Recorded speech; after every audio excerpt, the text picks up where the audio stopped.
Os Maias, de Eça de Queiroz. Capítulo 14. Foi num sábado que Afonso da Maia partiu para Santa Olávia. Cedo nesse mesmo dia, Maria Eduarda, que o escolhera por ser de boa estreia, instalara-se nos Olivais. E Carlos, voltando de Santa Apolónia, onde fora acompanhar o avô com o Ega, dizia-lhe alegremente: "Então aqui ficamos nós sós a torrar, na cidade de mármore e de lixo." "Antes isso," respondeu o Ega, "que andar de sapatos brancos a cismar por entre a poeirada de Sintra." Mas no domingo, quando Carlos recolheu ao ramalhete ao anoitecer, Batista anunciou que o Sr. Ega tinha partido nesse momento para Sintra, levando apenas livros e umas escovas embrulhadas no jornal. O Sr. Ega tinha deixado uma carta e tinha dito: "Batista, vou pastar." A carta, a lápis, numa larga folha de almoço, dizia: "Assaltou-me de repente, amigo, juntamente com o horror à caliça de Lisboa, uma saudade infinita da natureza e do verde. A porção de animalidade que ainda resta no meu ser civilizado e recivilizado precisa urgentemente espolinhar-se na relva, beber no fio dos regatos e dormir balançada num ramo de castanheiro. O solícito Batista que me remeta amanhã, pelo ónibus, a mala com que eu não quis sobrecarregar a tipóia do mulato. Eu demoro-me apenas 3 ou 4 dias. O tempo de cavaquear um bocado com o absoluto, no alto dos capuchos, e ver o que estão fazendo os miosotis junto à meiga fonte dos amores." "Pedante!" rosnou Carlos, indignado com o abandono ingrato em que o deixava o Ega. E atirando a carta: "Batista, o Sr. Ega diz aí que lhe mandem uma caixa de charutos, dos imperiales. Manda-lhe antes dos flor de Cuba. Os imperiales são veneno. Esse animal nem fumar sabe."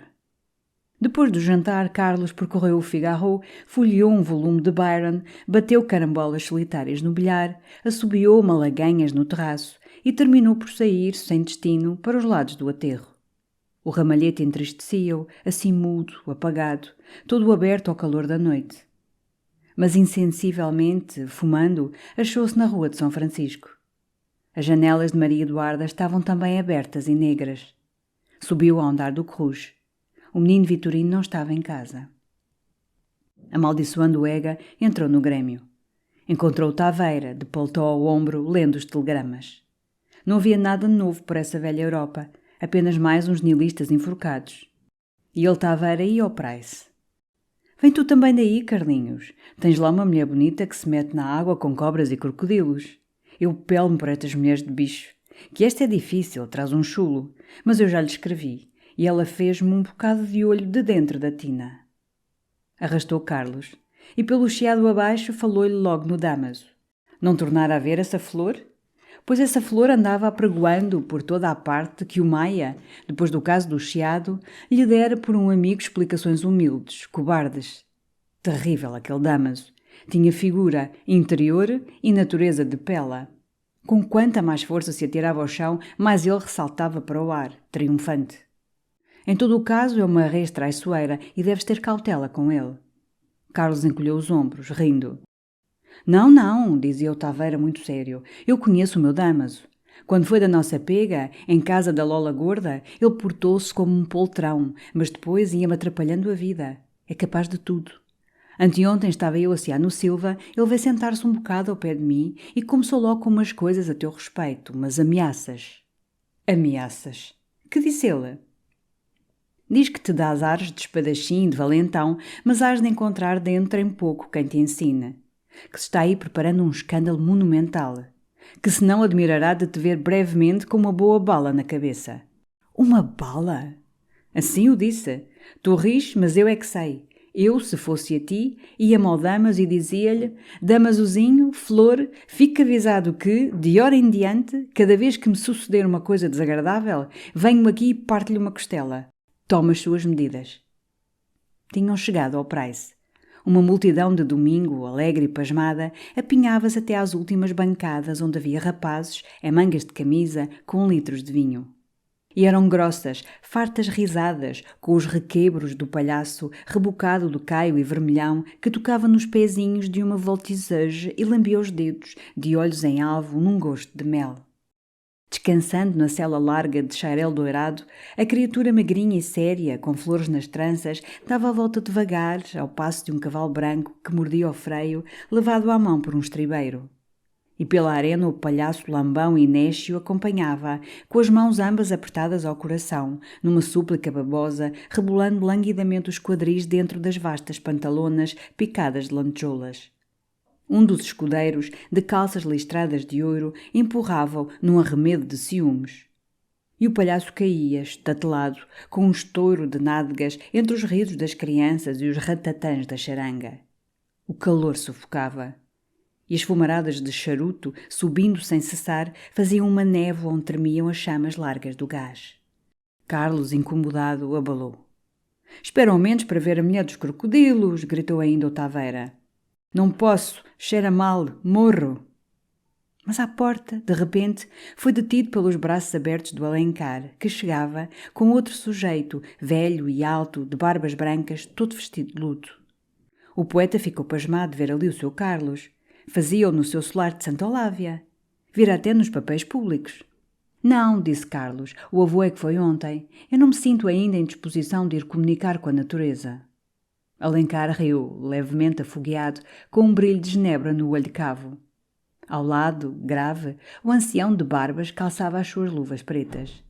«Pois eu é ao contrário», exclamava o poeta, «estou precisado de um banho de panteísmo. A bela natureza, o prado, o bosque.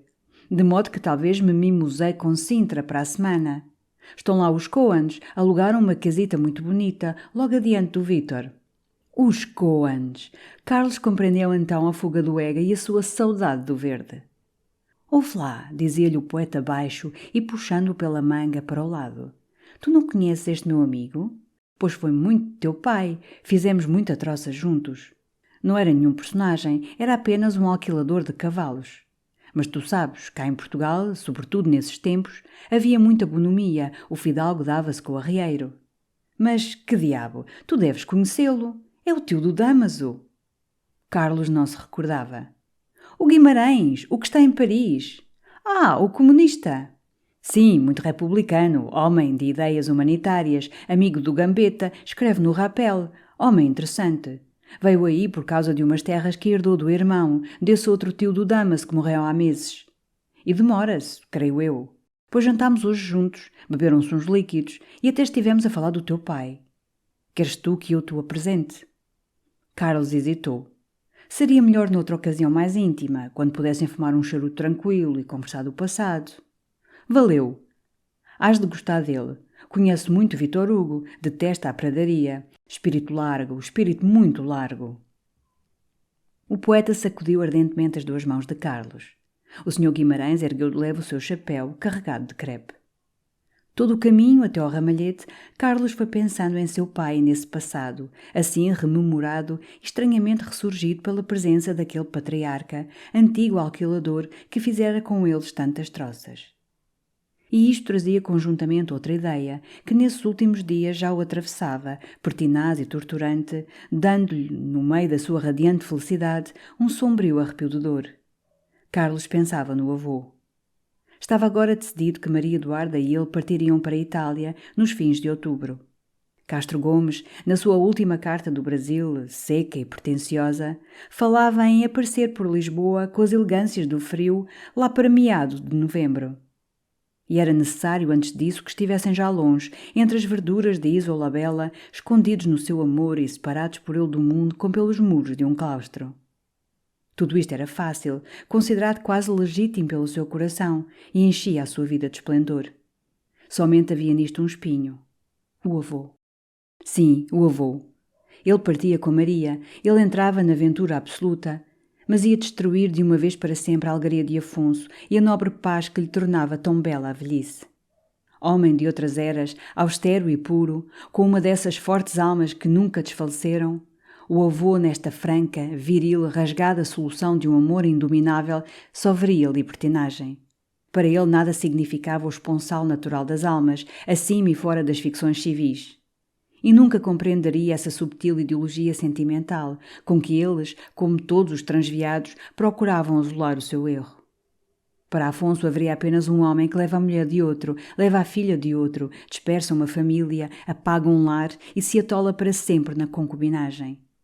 Todas as subtilezas da paixão, por mais finas, por mais fortes, quebrar-se-iam, como bolas de sabão, contra as 3 ou 4 ideias fundamentais de dever, de justiça, de sociedade, de família, duras como blocos de mármore, sobre que assentar a sua vida quase durante um século. E seria para ele como o horror de uma fatalidade. Já a mulher de seu filho fugira com um homem, deixando atrás de si um cadáver. Seu neto agora fugia também, arrebatando a família de outro. E a história da sua casa tornava-se assim uma repetição de adultérios, de fugas, de dispersões, sob o bruto aguilhão da carne.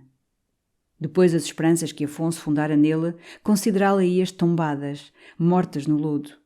Ele passava a ser para sempre, na imaginação angustiada do avô, um foragido, um inutilizado, tendo partido todas as raízes que o prendiam ao seu solo, tendo abdicado toda a ação que o elevaria no seu país, vivendo por hotéis de refúgio, falando línguas estranhas, entre uma família equívoca crescida em torno dele com as plantas de uma ruína. Sombrio tormento, implacável e sempre presente, que consumiria os derradeiros anos do pobre avô. Mas que podia ele fazer? Já o dissera ao Ega. A vida é assim. Ele não tinha o heroísmo nem a santidade que tornam fácil o sacrifício. E depois os dissabores do avô do que provinham? De preconceitos. E a sua felicidade, justo Deus, tinha direitos mais largos, fundados na natureza. Chegara ao fim do aterro. O rio silencioso fundia-se na escuridão. Por ali entraria em breve, do Brasil, o outro, que nas suas cartas se esquecia de mandar um beijo à sua filha. Ah, se ele não voltasse! Uma onda providencial podia levá-lo. Tudo se tornaria tão fácil, perfeito e límpido. De que servia na vida esse ressequido? Era como um saco vazio que caísse ao mar. Ah, se ele morresse! E esquecia-se, enlevado numa visão em que a imagem de Maria o chamava, o esperava, livre, serena, sorrindo e coberta de luto. No seu quarto, Batista, vendo-o atirar-se para uma poltrona com suspiro de fadiga, de desconsolação, disse, depois de tossir risonhamente e dando mais luz ao candeeiro: "Isto agora, sem o Sr. Ega, parece um bocadinho mais só." "Está só, está triste", murmurou Carlos. "É necessário sacudirmo-nos. Eu já te disse que talvez fôssemos viajar este inverno." O menino não lhe tinha dito nada. "Pois talvez vamos à Itália. Apetece-te voltar à Itália?" Batista refletiu. "Eu, da outra vez, não vi o Papa. E antes de morrer, não se me dava de ver o Papa." "Pois sim, há de se arranjar isso. Hás de ver o Papa."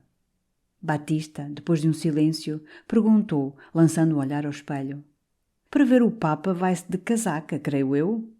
"Sim, recomendo-te a casaca. O que tu devias ter, para esses casos, era um hábito de Cristo. Hei de ver se te arranjo um hábito de Cristo." Batista ficou um instante assombrado. Depois fez-se escarlate de emoção. "Muito agradecida, Vossa Excelência. Há por aí gente que o tem, ainda talvez com menos merecimento que eu. Dizem que até há barbeiros." "Tens razão", replicou Carlos muito sério. "Era uma vergonha. O que hei de ver se te arranjo, com efeito, é a comenda da Conceição."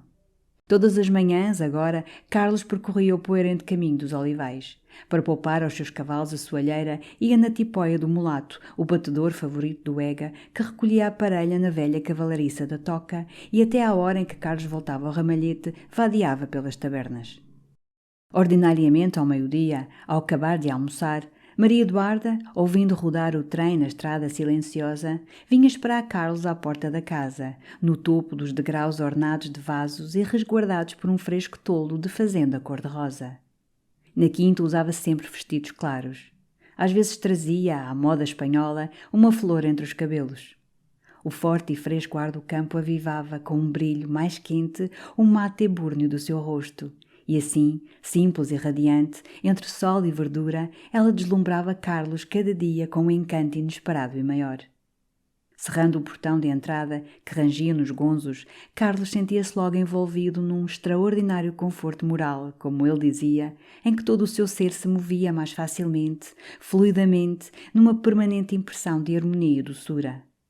Mas o seu primeiro beijo era para Rosa, que corria pela rua de acácias ao seu encontro, com uma onda de cabelo negro a bater-lhe os ombros, e Niniche ao lado, pulando e ladrando de alegria. Ele erguia Rosa ao colo.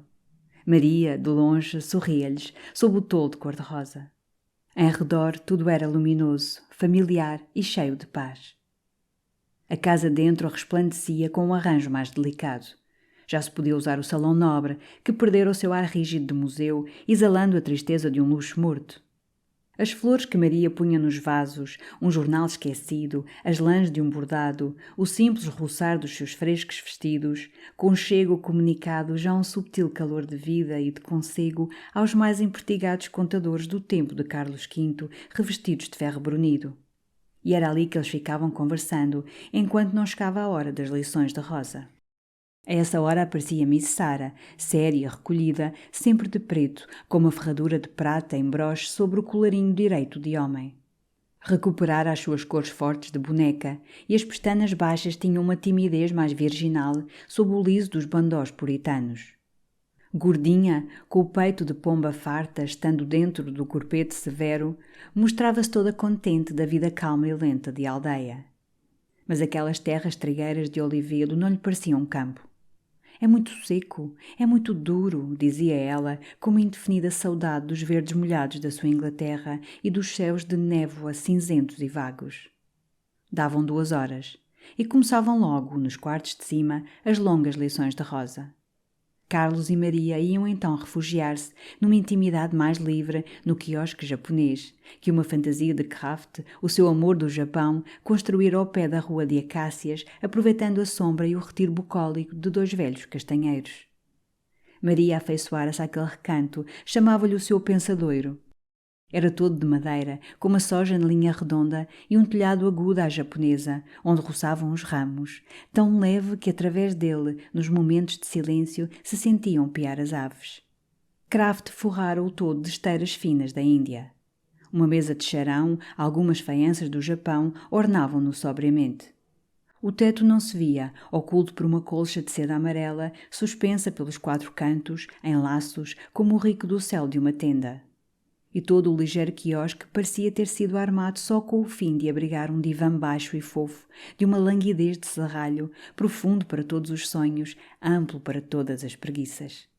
Eles entravam, Carlos com algum livro que escolhera na presença de Miss Sarah, Maria Eduarda com um bordado ou uma costura. Mas bordado e livro caíam logo ao chão, e os seus lábios, os seus braços uniam-se arrebatadamente. Ela escorregava sobre o divã. Carlos ajoelhava numa almofada, trêmulo, impaciente, depois da forçada reserva diante de Rosa e diante de Sarah, e ali ficava, abraçado à sua cintura, balbuciando 1000 coisas pueris e ardentes, por entre longos beijos que os deixavam frouxos, com os olhos cerrados numa doçura de desmaio. Ela queria saber o que ele tinha feito durante a longa, longa noite de separação. E Carlos nada tinha a contar senão que pensara nela, que sonhara com ela. Depois era um silêncio. Os pardais piavam, as pombas arrulhavam por cima do leve telhado. E Niniche, que os acompanhava sempre, seguia os seus murmúrios, os seus silêncios, enroscada a um canto, com o olho negro reluzindo desconfiadamente por entre as reipas prateadas. Fora, por aqueles dias de calma, sem aragem, a quinta seca, de um verde empoeirado, dormia com as folhagens imóveis sob o peso do sol. Da Casa Branca, através das persianas fechadas, vinha apenas o som amodorrado das escalas que Rosa fazia no piano. E no quiosque havia também um silêncio satisfeito e pleno, somente quebrado por algum doce suspiro de lassidão que saía do divã, de entre as almofadas de seda, ou algum beijo mais longo e de um remate mais profundo. Era Niniche que os tirava daquele suave entorpecimento, farta de estar ali quieta, encerrada entre as madeiras quentes, num ar mole já repassado desse aroma indefinido em que havia jasmim. Lenta, passando as mãos no rosto, Maria erguia-se, mas para cair logo aos pés de Carlos, no seu reconhecimento infinito. Meu Deus, o que lhe custava então esse momento de separação? Para que havia de ser assim? Parecia tão pouco natural, esposos como eram, que ela ficasse ali toda a noite, sozinha, com o seu desejo dele, e ele fosse, sem as suas carícias, dormir solitariamente ao ramalhete.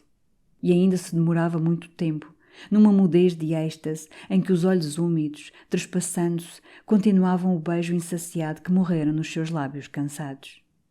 Era Ninis que os fazia sair por fim, trotando impacientemente da porta para o divã, rosnando, ameaçando ladrar. Muitas vezes, ao recolherem, Maria tinha uma inquietação. Que pensaria Miss Sarah desta cesta assim enclausurada, sem um rumor, com a janela do pavilhão cerrada? Melanie, desde pequena ao serviço de Maria, era uma confidente. O bom Domingos, um imbecil, não contava. Mas Miss Sarah? Maria confessava sorrindo que se sentia um pouco humilhada ao encontrar depois à mesa os cândidos olhos da inglesa sob os seus bandós virginais. Está claro. Se a boa Miss tivesse a ousadia de resmungar ou franzir de leve a testa, recebia logo secamente a sua passagem no Royal Mail para Southampton. Rosa não a lamentaria. Rosa não lhe tinha afeição. Mas, enfim, era tão séria, admirava tanto a senhora. Ela não gostava de perder a admiração de uma rapariga tão séria.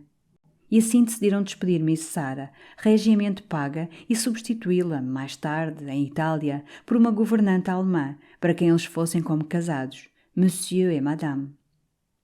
Mas pouco a pouco o desejo de uma felicidade mais íntima, mais completa, foi crescendo neles. Não lhes bastava já essa curta manhã no divã com os pássaros cantando por cima, a quinta cheia de sol, tudo acordado em redor. Apeteciam o longo contentamento e uma longa noite, quando os seus braços pudessem lançar sem encontrar o estofo dos vestidos e tudo dormisse em torno, os campos, a gente e a luz. De resto era bem fácil. A sala de tapeçarias, comunicando com a alcova de Maria, abria sobre o jardim por uma porta envidraçada. A governanta, os criados, subiam às 10 horas para os seus quartos no andar alto. A casa adormecia profundamente. Carlos tinha uma chave do portão. E o único cão, Ninis, era o confidente fiel dos seus beijos. Maria desejava essa noite tão ardentemente como ele. Uma tarde, ao escurecer, voltando de um fresco passeio pelos campos, experimentaram ambos essa dupla chave, que Carlos já prometia mandar dourar. E ele ficou surpreendido ao ver que o velho portão, que ouvira sempre a ranger abominavelmente, rolava agora nos gonzos com um silêncio oleoso. Veio nessa mesma noite, tendo deixado na vila, para o levar ao amanhecer, a caleche do mulato, um batedor discreto que ele cevava de gorjetas. O céu, mole e abafado, não tinha uma estrela. E sobre o mar lampejava a espaços, mudamente, a lividez de um relâmpago. Caminhando com inúteis cautelas rente do muro, Carlos sentia, nesta proximidade de uma posse tão desejada, uma melancolia cortada de ansiedade que vagamente o acobardava. Abriu quase a tremer o portão, e mal dera alguns passos, estacou, ouvindo ao fundo Ninis ladrar furiosamente. Mas tudo emudeceu. E da janela do canto, sobre o jardim, surgiu uma claridade que o sossegou. Foi encontrar Maria, com o roupão de rendas, junto à porta envidraçada, sufocando quase entre os braços Ninis, que ainda rosnava. Estava toda medrosa, numa impaciência de o sentir ao seu lado. E não quis recolher logo. Um momento ficaram ali, sentados nos degraus, com Ninis, que quietara e lambia Carlos. Tudo em redor era como uma infinita mancha de tinta. Só lá embaixo, perdida e mortiça, surdia da treva alguma luzinha vacilante no alto de um mastro. Maria, conchegada a Carlos, refugiada nele, deu um longo suspiro. E os seus olhos mergulhavam inquietos naquela mudez negra, onde os arbustos familiares do jardim, toda a quinta, parecia perder a realidade, sumida, diluída na sombra. «Por que não havemos de partir já para a Itália?» perguntou ela de repente, procurando a mão de Carlos. «Se tem de ser, por que não há de ser já? Escusávamos de ter estes segredos, estes sustos.» «Sustos de quê, meu amor? Estamos aqui tão seguros como na Itália, como na China. De resto, podemos partir mais depressa, se quiseres. Disse tu um dia, marca um dia.»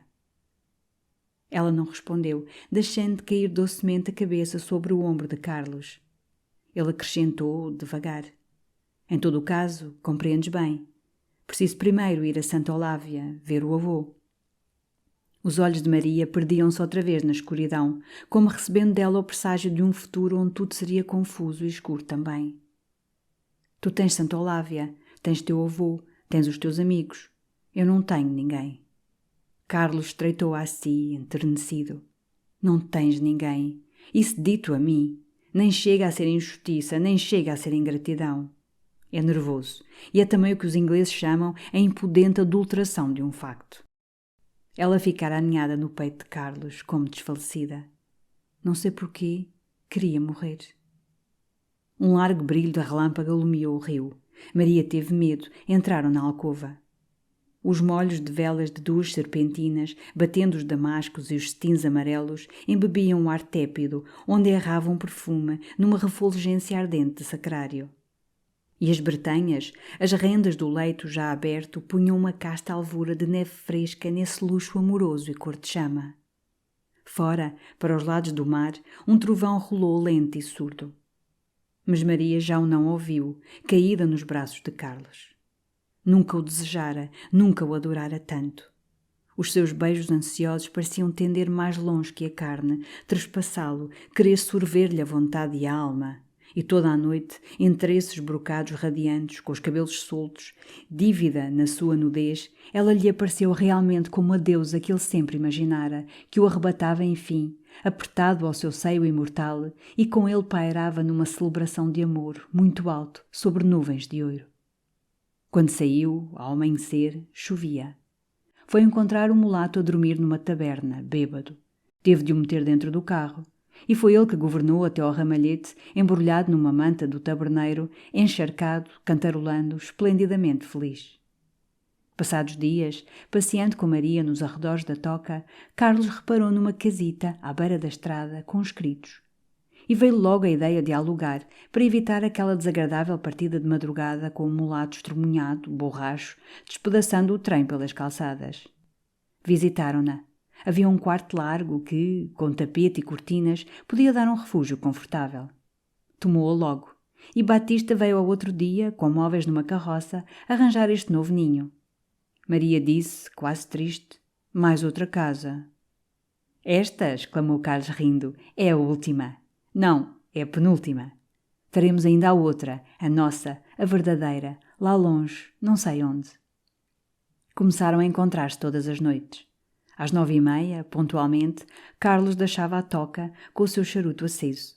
E domingos adiante, da lanterna, vinha fechar o portão, tirar a chave. Ele recolhia devagar a sua choupana, onde o servia um criadito, filho do jardineiro do ramalhete. Sobre um tapete solto, deitado no velho soalho, havia apenas, além do leito, uma mesa, um sofá de riscadilho, 2 cadeiras de palha. E Carlos entretinha as horas que o separavam ainda de Maria, escrevendo para Santa Olávia e sobretudo ao Ega, que se eternizava em Sintra.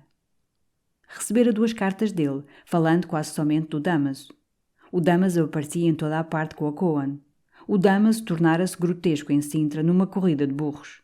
O Damaso arvorava capacete e véu em setiais. O Damaso era uma besta imunda. O Damaso, no pátio do Vítor, de perna traçada, dizia familiarmente a Raquel. Era um dever de moralidade pública dar bengaladas no Damaso. Carlos encolheu os ombros, achando estes ciúmes indignos do coração do Ega. E então por quem? Por aquela lambisgoia de Israel, melada e molenga, sovada à bengala. Se com efeito, escrevera ele ao Ega, ela desceu de ti até ao Damaso, tens só a fazer como se fosse um charuto que te caísse à lama. Não o podes naturalmente levantar. Deves deixar fumá-lo em paz ao garoto que o apanhou. Enfurecer-te com o garoto ou com o charuto é de imbecil. Mas ordinariamente, quando respondia, falava só ao Ega dos olivais, dos seus passeios com Maria, das conversas dela, do encanto dela, da superioridade dela. Ao avô não achava que dizer. Nas 10 linhas que lhe destinava, descrevia o calor, recomendava-lhe que se não fatigasse, mandava saudades para os hóspedes e dava-lhes recados do Manuelzinho, que ele nunca via. Quando não tinha que escrever, estirava-se no sofá, com um livro aberto, os olhos no ponteiro do relógio. À meia-noite saía, encafuado num gabão de aveiro e de vara-pau. Os seus passos ressoavam, solitários na mudez dos campos, com uma indefinida melancolia de segredo e de culpa. Numa dessas noites, de grande calor, Carlos, cansado, adormeceu num sofá. E só despertou, em sobressalto, quando o relógio na parede dava tristemente 2 horas. Que desespero! Aí ficava perdida a sua noite de amor. E Maria de certo à espera, angustiada, imaginando desastres. Agarrou o cajado, abalou, correndo pela estrada. Depois, ao abrir subtilmente o portão da quinta, pensou que Maria teria adormecido. Ninis podia ladrar. Os seus passos entre as acácias abafaram-se mais cautelosos. E de repente sentiu ao lado, sob as ramagens, vindo do chão, de entre a erva, um resfolgar ardente de homem a que se misturava um beijo. Parou, varado, e o seu ímpeto logo foi esmagar a caceta daqueles dois animais enroscados na relva, sujando brutalmente o poético retiro dos seus amores. Uma alvura de saia moveu-se no escuro. Uma voz soluçava, desfalecida. Oh yes! Oh yes! Era a inglesa. Oh, santo Deus! Era a inglesa! Era Miss Sarah! Apagando os passos, atordoado, Carlos escoou-se pelo portão, cerrou-o mansamente, foi esperar adiante, num recanto do muro, sob as ramarias de uma faia, sumido na sombra. E tremia de indignação. Era preciso contar imediatamente a Maria aquele grande horror. Não queria que ela consentisse um momento mais essa impura fêmea junto de Rosa, roçando a candidez do seu anjo. Oh, era pavorosa uma tal hipocrisia, assim astuta e metódica, sem se desconcertar jamais. Havia dias apenas, vira a criatura desviar os olhos de uma gravura da ilustração onde dois castos pastores se beijavam num arvoredo bucólico, e agora rugia, estirada na erva. Na estrada escura, do lado do portão, brilhou um lume de cigarro. Um homem passou, forte e pesado, com uma manta aos ombros. Parecia um jornaleiro. A boa Miss Sarah não escolhera. Bem lavada, toda correta, com os seus bandós puritanos, aceitava um qualquer, rude e sujo, desde que era um macho. E assim os embaíra, meses, com aquelas suas duas existências tão separadas, tão completas. De dia virginal, severa, corando sempre, com a Bíblia no cesto da costura. À noite a pequena adormecia, todos os seus deveres sérios acabavam, a santa transformava-se em cabra, chala aos ombros e lá ia para a relva com qualquer. Que belo romance para o Ega! Voltou. Tornou a abrir devagarinho o portão. De novo subiu, amolecendo os passos, a sombria rua de acácias. Mas agora ia sentindo uma hesitação em contar a Maria aquele horror. A seu pesar, pensava que também Maria o esperava, com o leito aberto, no silêncio da casa adormecida. E que também ele penetrava ali, às escondidas, como o homem da manta. De certo era bem diferente, toda a imensurável diferença que vai do divino ao bestial.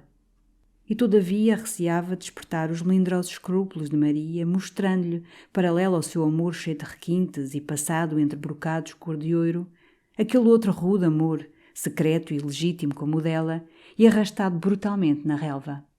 Era como mostrar-lhe um reflexo da sua própria culpa, um pouco esfumada, mais grosseira, mais parecida nos seus contornos, lamentavelmente parecida.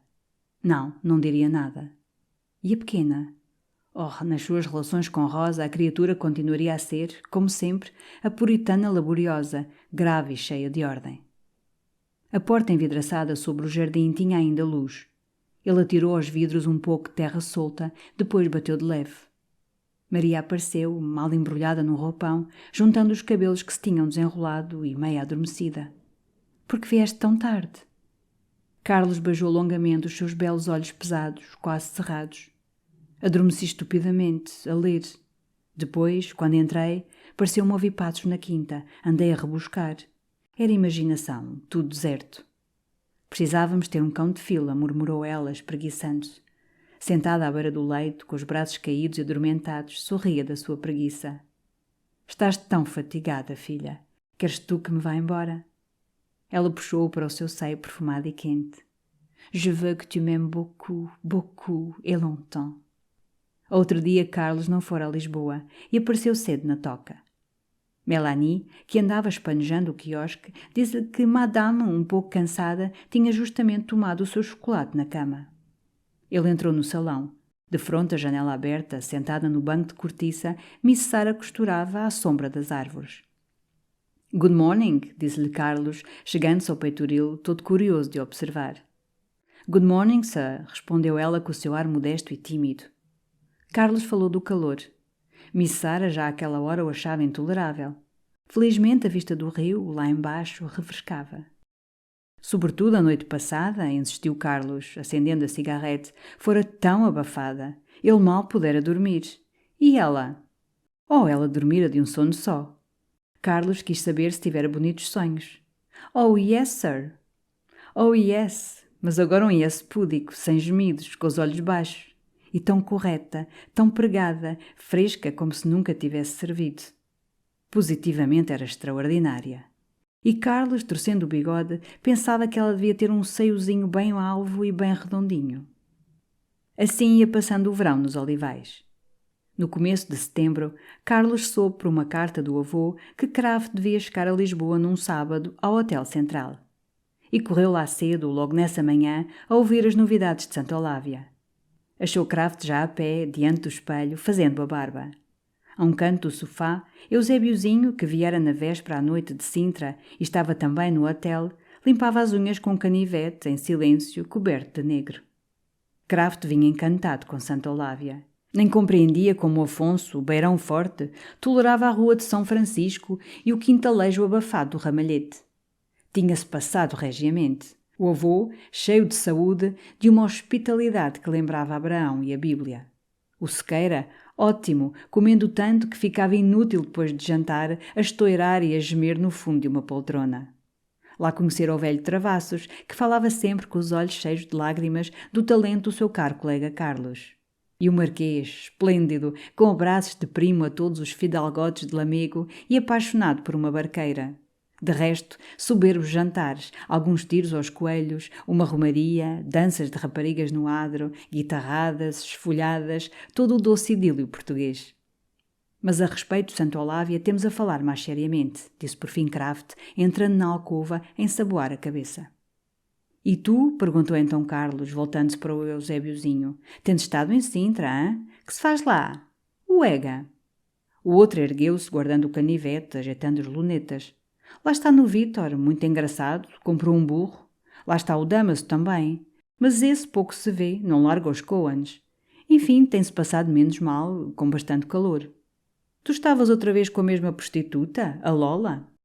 Eusébiozinho fez escarlate. Credo! Estava no Vítor, muito sério. O Palma é que lá tinha aparecido com uma rapariga portuguesa. Tinha agora um jornal, A Corneta do Diabo. A Corneta? Sim, do Diabo, disse o Eusébiozinho. É um jornal de pilhérias, de picuinhas. Ele já existia, chamava-se o Apito, mas agora passou para o Palma. Ele vai aumentar o formato e meter-lhe mais chalaça. Enfim, disse Carlos, qualquer coisa sebácea e imunda como ele. Kraft reapareceu, enxugando a cabeça. E enquanto se vestia, falou de uma viagem que, agora, o tentava, que estivera planeando em Santa Olávia. Como já não tinha a toca, e a sua casa ao pé do porto necessitava longas obras, ia passar o inverno ao Egito, subindo o Nilo em comunicação espiritual com a antiguidade faraónica. Depois talvez se adiantasse até Bagdade, a ver o Eufrates e os sítios de Babilônia. Por isso eu lhe vi ali, na mesa, exclamou Carlos, um livro Ninive e Babilônia. Que diabo, você gosta disso? Eu tenho horror a raças e a civilizações defuntas. Não me interessa senão a vida. É que você é um sensual, disse Kraft. E a propósito de sensualidade e de Babilônia, quer vir você almoçar ao Bragança? Eu tenho de lá encontrar um inglês, o meu homem das minas, mas havemos de ir pela Rua do Ouro, que quer trepar um instante à caverna do meu procurador. E a caminho, que é meio-dia. Deixaram o Eusébiozinho embaixo na sala, ajeitando as suas lúgubres lunetas negras diante dos telegramas.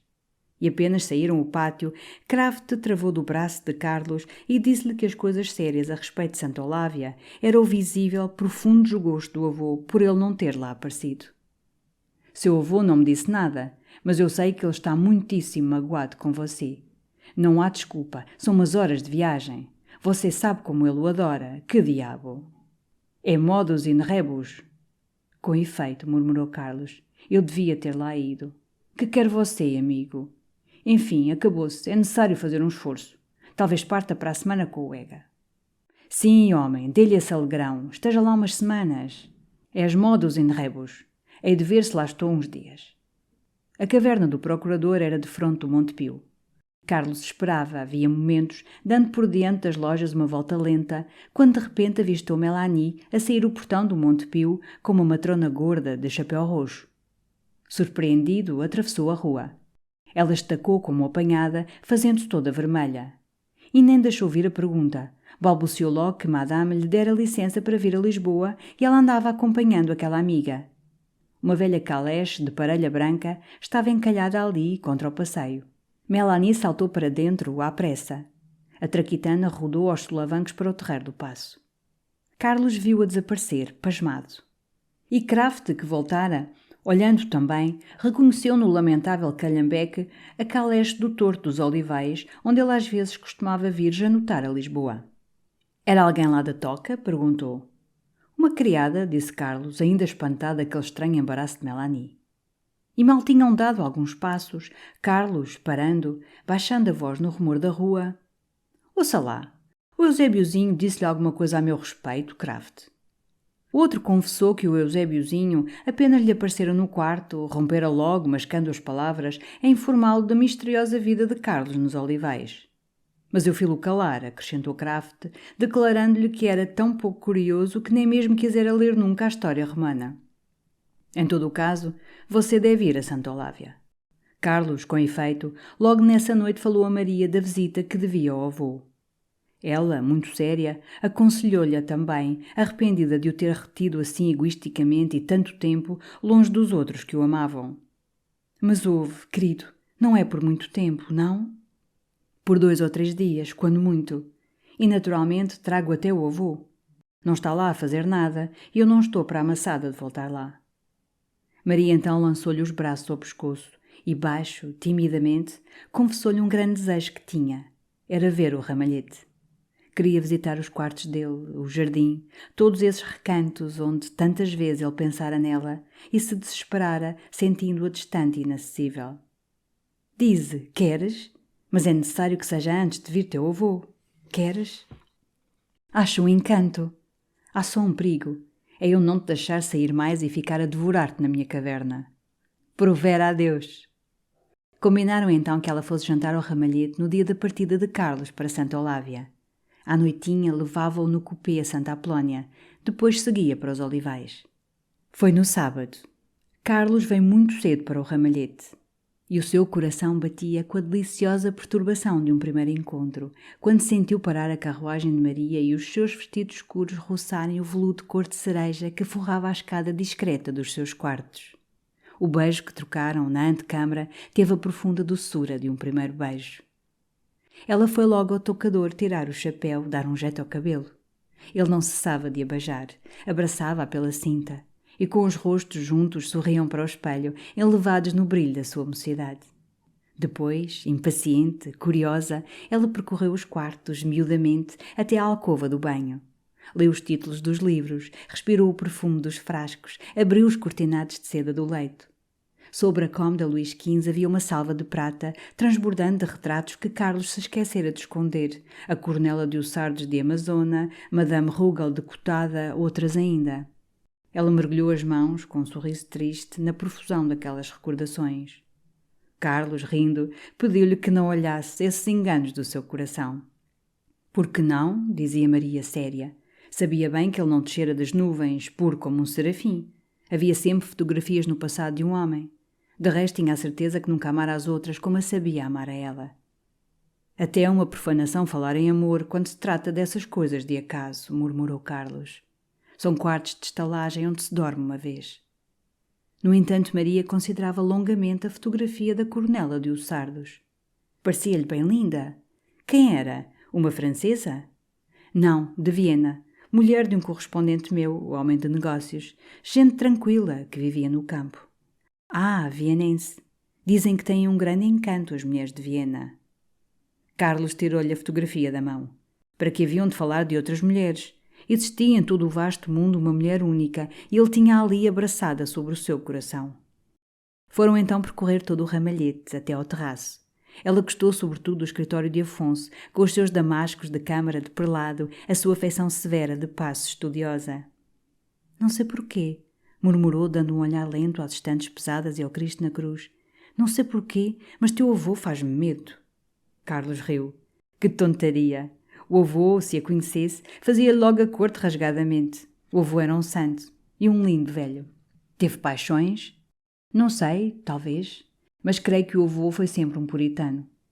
Desceram ao jardim, que lhe agradou também, quieto e burguês, com a sua cascatazinha chorando num ritmo doce.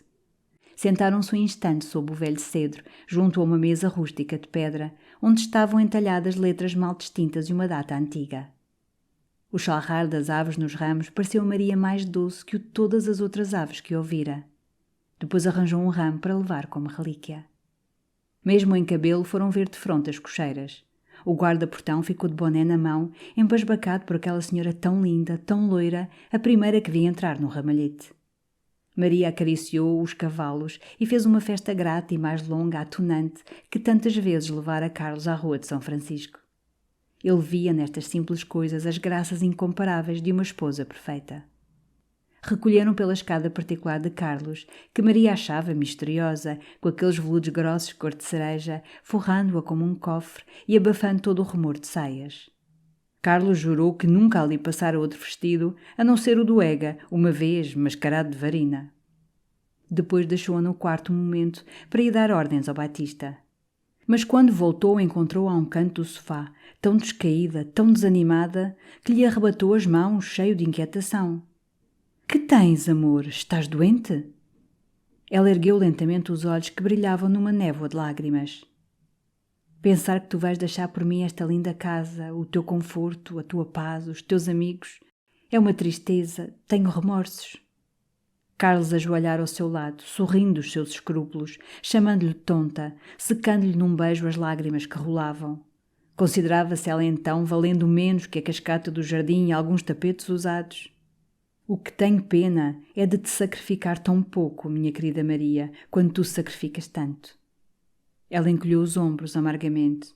Eu. Passou-lhe as mãos entre os cabelos, puxou-o brandamente para o seu seio e dizia, baixo, como falando ao seu próprio coração, calmando-lhe as incertezas e as dúvidas: não, com efeito, nada vale no mundo senão o nosso amor. Nada mais vale. Se ele é verdadeiro, se é profundo, tudo mais é vão, nada mais importa. A sua voz morreu entre os beijos de Carlos, que a levava abraçada para o leito, onde tantas vezes disparava dela como de uma deusa intangível. Às 5 horas pensaram em jantar. A mesa fora posta numa saleta que Carlos quisera, em tempo, revestir de colchas de cetim cor de pérola e botão de ouro. Mas não estava ainda arranjada. As paredes conservavam seu papel verde escuro. E Carlos pusera ali ultimamente o retrato de seu pai, uma tela banal representando um moço pálido, de grandes olhos, com luvas de camurça e um chicote na mão. Era Batista que os servia, já com fado claro de viagem. A mesa, redonda e pequena, parecia uma cesta de flores. O champanhe gelado dentro dos baldes de prata. No aparador a travessa de arroz doce tinha as iniciais de Maria. Aqueles lindos cuidados fizeram-na sorrir, enternecida. Depois reparou no retrato de Pedro da Maia. E interessou-se, ficou a contemplar aquela face descorada que o tempo fizera lívida e onde pareciam mais tristes os grandes olhos de árabe, negros e lânguidos. — Quem é? — perguntou. — É meu pai. Ela examinou-o mais de perto, erguendo uma vela. Não achava que Carlos se parecesse com ele. E voltando-se muito séria, enquanto Carlos desarrolhava com veneração uma garrafa de velho Chambertin: — Sabes tu com quem te pareces às vezes? É extraordinário, mas é verdade. Pareces-te com minha mãe. Carlos riu, encantado de uma parecença que os aproximava mais e que o lisonjeava. — Tens razão, disse ela, que a mamãe era formosa. Pois é verdade, há um não sei quê na testa, no nariz, mas sobretudo certos jeitos, uma maneira de sorrir. Outra maneira que tu tens de ficar assim um pouco vago, esquecido. Tenho pensado nisto muitas vezes. Batista entrava com uma terrina de louça do Japão. Monsieur Antoine, o chefe francês, fora com o avô. Ficara a Micaela, outra cozinheira da casa que ele achava magnífica e que conservava a tradição da antiga cozinha freirática do tempo do Sr. Dom João V. Assim, para começar, minha querida Maria, aí tens tu um caldo de galinha como só se comia em Odivelas, na cela da Madre Paula, em noites de noivado místico. E o jantar foi encantador. Quando Batista se retirava, eles apertavam-se rapidamente a mão por cima das flores. Nunca Carlos a achara tão linda, tão perfeita. Os seus olhos pareciam-lhe irradiar uma ternura maior. Na singela rosa que lhe ornava o peito, via a superioridade do seu gosto. E o mesmo desejo invadia-o a ambos, de ficarem ali eternamente, naquele quarto de rapaz, com jantarinhos portugueses à moda de Dom João V, servidos pelo Batista de Jaquetão. Estou com uma grande vontade de perder o comboio, disse Carlos, como implorando a sua aprovação. Não, deves ir. É necessário não sermos egoístas. Somente não te descuides. Manda-me todos os dias um grande telegrama. Que os telégrafos foram unicamente inventados para quem se ama e está longe, como dizia a mamã. Então Carlos gracejou de novo sobre a sua parecença com a mãe dela. E baixando-se a remexer a garrafa de champanhe dentro do gelo. É curioso nunca me o teres dito antes. Também tu nunca me falaste de tua mãe. Um pouco de sangue roseou a face de Maria Eduarda. Oh, nunca falara da mamã, porque nunca viera a propósito. De resto, não havia coisas muito interessantes a contar, acrescentou. A mamã era uma senhora da Ilha da Madeira, não tinha fortuna, casou em Paris? Não, casou na Madeira com um austríaco que fora lá acompanhar um irmão tísico. Era um homem muito distinto, viu a mamã, que era lindíssima, gostaram um do outro e voilà. Dissera isto sem erguer os olhos do prato, lentamente, cortando uma asa de frango. Mas então, exclamou Carlos, se teu pai era austríaco, meu amor, tu és também austríaca. És talvez uma dessas vienenses que tu dizes que têm um tão grande encanto. Sim, talvez, segundo essas coisas dos códigos, era austríaca. Mas nunca conhecera o pai, vivera sempre com a mamã, falara sempre português, considerava-se portuguesa. Nunca estivera na Áustria, nem sabia mesmo alemão. Não tiveste irmãos? Sim, tive uma irmãzinha que morreu em pequena, mas não me lembra. Tenho em Paris o retrato dela, bem linda. Nesse momento, embaixo, na calçada, uma carruagem a trote largo estacou. Carlos, surpreendido, correu à janela com o guardanapo na mão. É o Ega, exclamou. É aquele velhaco que chega de Sintra. Maria erguera-se, inquieta, e um momento, de pé, ambos se olharam, hesitando. Mas o Ega era como um irmão de Carlos. Ele esperava só que o Ega recolhesse de Sintra para o levar à toca. Melhor seria que o encontro se desse ali, natural, franco e simples. Batista! Gritou Carlos, sem vacilar mais. Diz ao Sr. Ega que estou a jantar, que entre para aqui. Maria sentara-se, vermelha, dando um jeito rápido aos ganchos do cabelo, arranjado à pressa, um pouco desmanchado. A porta abriu-se e o Ega parou, assombrado, intimidado, de chapéu branco e de guarda-sol branco e com um embrulho de papel pardo na mão. Maria, disse Carlos, aqui tens enfim o meu grande amigo Ega. E ao Ega disse simplesmente Maria Eduarda.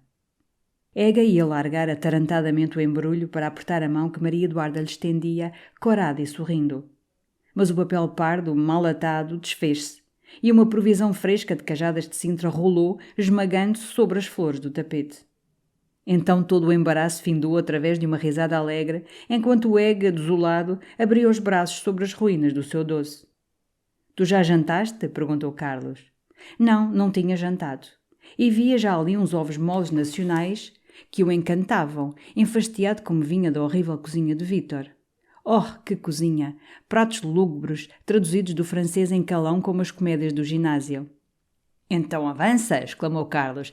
Depressa, Batista, traz o caldo de galinha. Oh, ainda temos tempo. Tu sabes que vou hoje para Santa Olávia? Está claro que sabia, recebera a carta dele e por isso viera. Mas não podia jantar ainda, assim coberto de pó da estrada e com um jacotão de bucólica. Diz-me que me guardem o caldo, Batista. Olha, disse que me guardem tudo, que eu trago uma fome de pastor da Arcádia. O Batista servira o café e a carruagem da senhora, que os devia levar a Santa Apolónia, esperava já à porta com a maleta. Mas Ega agora queria conversar. Afirmou que tinha tempo, tirou o relógio. Estava parado. E ele declarou logo que no campo se regulava pelo sol, como as flores e como as aves. Fica agora em Lisboa? Perguntou-lhe Maria Eduarda. Não, minha senhora, só o tempo de cumprir o meu dever de cidadão, subindo 2 ou 3 vezes o Chiado. Depois volto para a relva. Sintra começa a ser interessante para mim, agora que não está ninguém. Sintra, de verão, com burgueses, parece-me um idílio com nódoas de sebo. Mas Batista oferecia a Carlos a Chartreuse, dizendo que Sua Excelência não se devia demorar se não tencionava perder o comboio de propósito. Maria ergueu-se logo para ir dentro pôr o chapéu, e os 2 amigos, sós, ficaram um momento calados, enquanto Carlos acendia devagar o charuto. — Tu quanto tempo te demoras? — perguntou por fim o Ega. — 3 ou 4 dias. E tu não voltes para Sintra antes que eu chegue. Precisamos comunicar. Que diabo tens tu feito lá?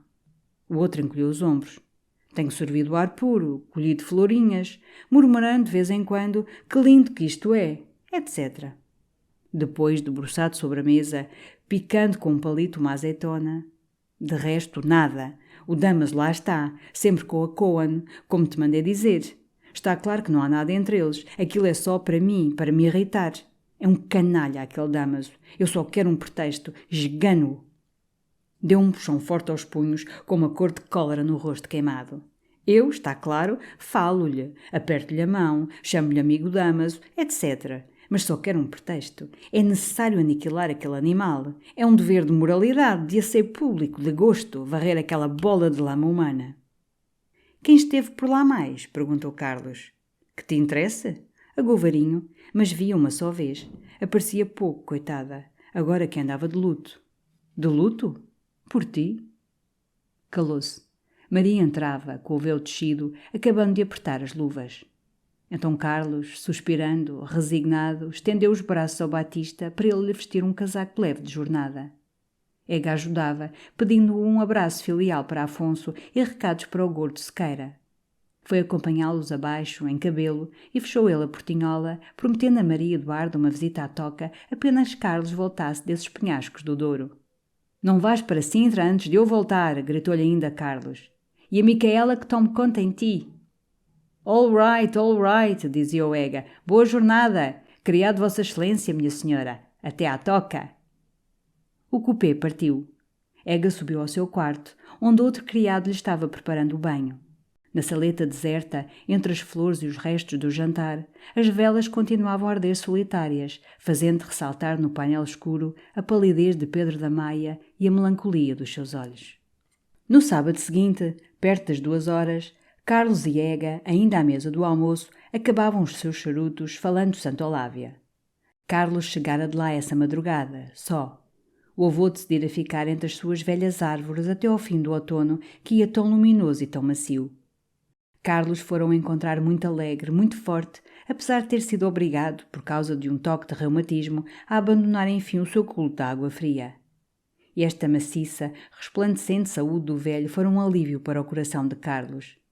Parecia-lhe assim mais fácil, menos ingrata, a sua partida com Maria para a Itália, em outubro.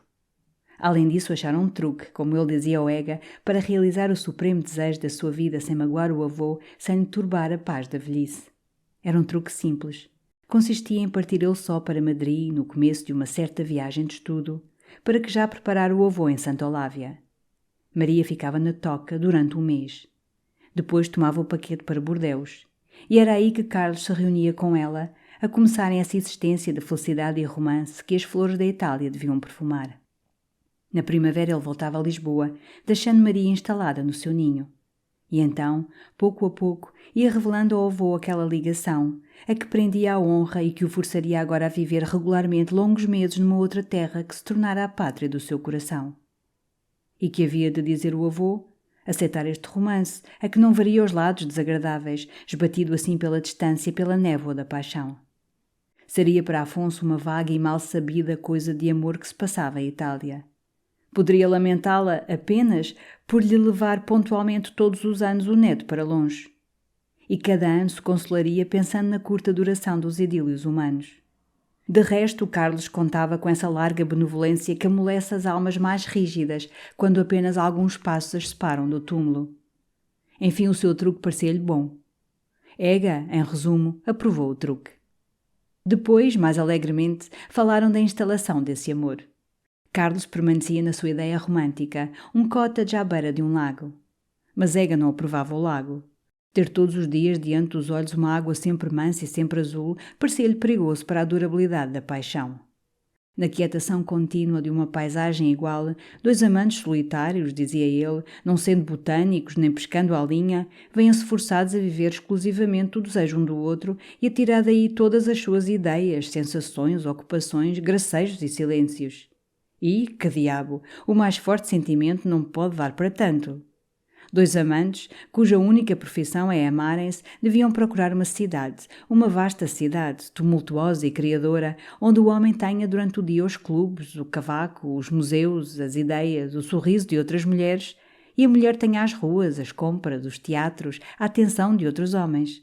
De sorte que à noite, quando se reúnam, não tenham passado o infindável dia a observarem-se um ao outro e a si próprios, trazendo cada um a vibração da vida forte que atravessaram. Achem um encanto novo e verdadeiro no conchego da sua solidão e um sabor sempre renovado na repetição dos seus beijos. Eu, continuava a Ega, erguendo-se, se levasse para longe uma mulher, não era para um lago, nem para a Suíça, nem para os montes da Sicília.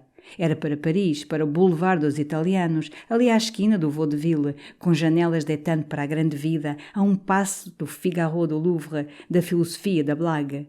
Aqui tens tu a minha doutrina, e aí temos nós um amigo Batista com o correio. Não era o correio, era apenas um bilhete que o Batista trazia numa salva. E vinha tão perturbado que anunciou um sujeito ali fora na antecâmara, numa carruagem à espera. Carlos olhou o bilhete e empalideceu terrivelmente. E ficou a revirá-lo, lento e como atordoado, entre os dedos que tremiam. Depois, em silêncio, atirou ao Ega para cima da mesa. «Caramba!» murmurou Ega assombrado. Era Castro Gomes. Bruscamente Carlos erguera-se decidido. «Manda entrar, para o salão grande.» Batista apontou para o jaquetão de flanela com que Carlos tinha almoçado e perguntou baixo se Sua Excelência queria uma sobrecasaca. «Traz.» Sós, Ega e Carlos olharam-se um instante, ansiosamente. «Não é um desafio, está claro», balbuciou Ega. Carlos não respondeu. Examinava outra vez o bilhete. O homem chamava-se Joaquim Álvares de Castro Gomes. Por baixo tinha escrito a lápis Hotel Bragança. Batista voltara com a sobrecasaca. E Carlos, abotoando-a devagar, saiu sem outra mais palavra ao Ega, que ficara de pé junto da mesa, limpando estupidamente as mãos ao guardanapo. No salão nobre, forrado de brocados cor de musgo de outono, Castro Gomes examinava curiosamente, com o joelho apoiado à borda do sofá, a esplêndida tela de Constable, o retrato da Condessa de Runa, bela e forte no seu vestido de veludo escarlate de caçadora inglesa. Ao rumor dos passos de Carlos sobre o tapete, voltou-se, de chapéu branco na mão, sorrindo, pedindo perdão de estar assim a pasmar familiarmente para aquele soberbo Constable. Com um gesto rígido, Carlos, muito pálido, indicou-lhe o sofá. Saudando e risonho, Castro Gomes sentou-se vagarosamente. No peito da sobrecasaca muito justa trazia um botão de rosa. Os seus sapatos de verniz resplandeciam sobre as polainas de linho. No rosto chupado, queimado, a barba negra terminava em bico. Os cabelos rareavam-lhe na risca. E mesmo a sorrir tinha um ar de secura, de fadiga. «Eu possuo também em Paris um constável muito chique», disse ele, sem embaraço, num tom arrastado, cheio de erres, que o sotaque brasileiro adocicava. «Mas é apenas uma pequena paisagem, com 2 figurinhas. É um pintor que não me diverte, a dizer a verdade. Todavia dá muito tom a uma galeria. É necessário tê-lo.» Carlos, de fronte numa cadeira, com os punhos fortemente fechados sobre os joelhos, conservava a imobilidade de um mármore. E, perante aquele modo afável, uma ideia ia-o atravessando, lacerante, angustiosa, pondo-lhe já nos olhos largos, que não tirava de sobre o outro, uma irreprimível chama de cólera. Castro Gomes, de certo, não sabia nada. Chegara, desembarcara, correra aos olivais, dormira nos olivais. Era o marido, era noivo, tivera-a já nos braços, a ela. E agora ali estava, tranquilo, de flor ao peito, falando de Constable. O único desejo de Carlos, naquele instante, era que aquele homem o insultasse. No entanto, Castro Gomes, amavelmente, desculpava-se de se apresentar assim, sem o conhecer, sem ao menos ter pedido por um bilhete uma entrevista. O motivo, porém, que me traz é tão urgente que cheguei esta manhã às 10 horas do Rio de Janeiro, ou antes do Lazareto, e estou aqui. E esta mesma noite, se puder, parto para Madrid. Fez-se um alívio infinito no coração de Carlos. Ainda não vira então Maria Eduarda, aqueles secos lábios não a tinham tocado. E saiu enfim da sua rigidez de mármore, teve um movimento atento, aproximando de leve a cadeira. Castro Gomes, no entanto, tendo pousado o chapéu, tirara do bolso anterior da sobrecasaca uma carteira com um largo monograma de ouro. E, vagaroso, procurava entre os papéis uma carta. Depois, com ela na mão, muito tranquilamente, eu recebi no Rio de Janeiro, antes de partir, este escrito anónimo. Mas não creia, Vossa Excelência, que foi ele que me levou a atravessar à pressa o Atlântico. Seria o maior dos ridículos. E desejo também afirmar-lhe que todo o conteúdo dele me deixou perfeitamente indiferente. Aqui o tem. Quer Vossa Excelência lê-lo ou quer que eu leia? Carlos murmurou com esforço. Leia, Vossa Excelência. Castro Gomes desdobrou o papel e revirou um instante entre os dedos. Como Vossa Excelência vê, é a carta anónima em todo o seu horror. Papel de mercearia, pautadinho de azul, caligrafia reles, tinta reles, um documento odioso. E aqui está como ele se exprime. Um homem que teve a honra de apertar a mão de Vossa Excelência, eu dispensava a honra, que teve a honra de apertar a mão de Vossa Excelência e de apreciar o seu cavalheirismo, julga dever preveni-lo que sua mulher é, à vista de toda a Lisboa, a amante de um rapaz muito conhecido aqui, Carlos Eduardo da Maia, que vive numa casa às janelas verdes chamado o Ramalhete. Este herói, que é muito rico, comprou expressamente uma quinta nos Olivais, onde instalou a mulher de Vossa Excelência e onde a vai ver todos os dias, ficando às vezes, com escândalo da vizinhança, até de madrugada.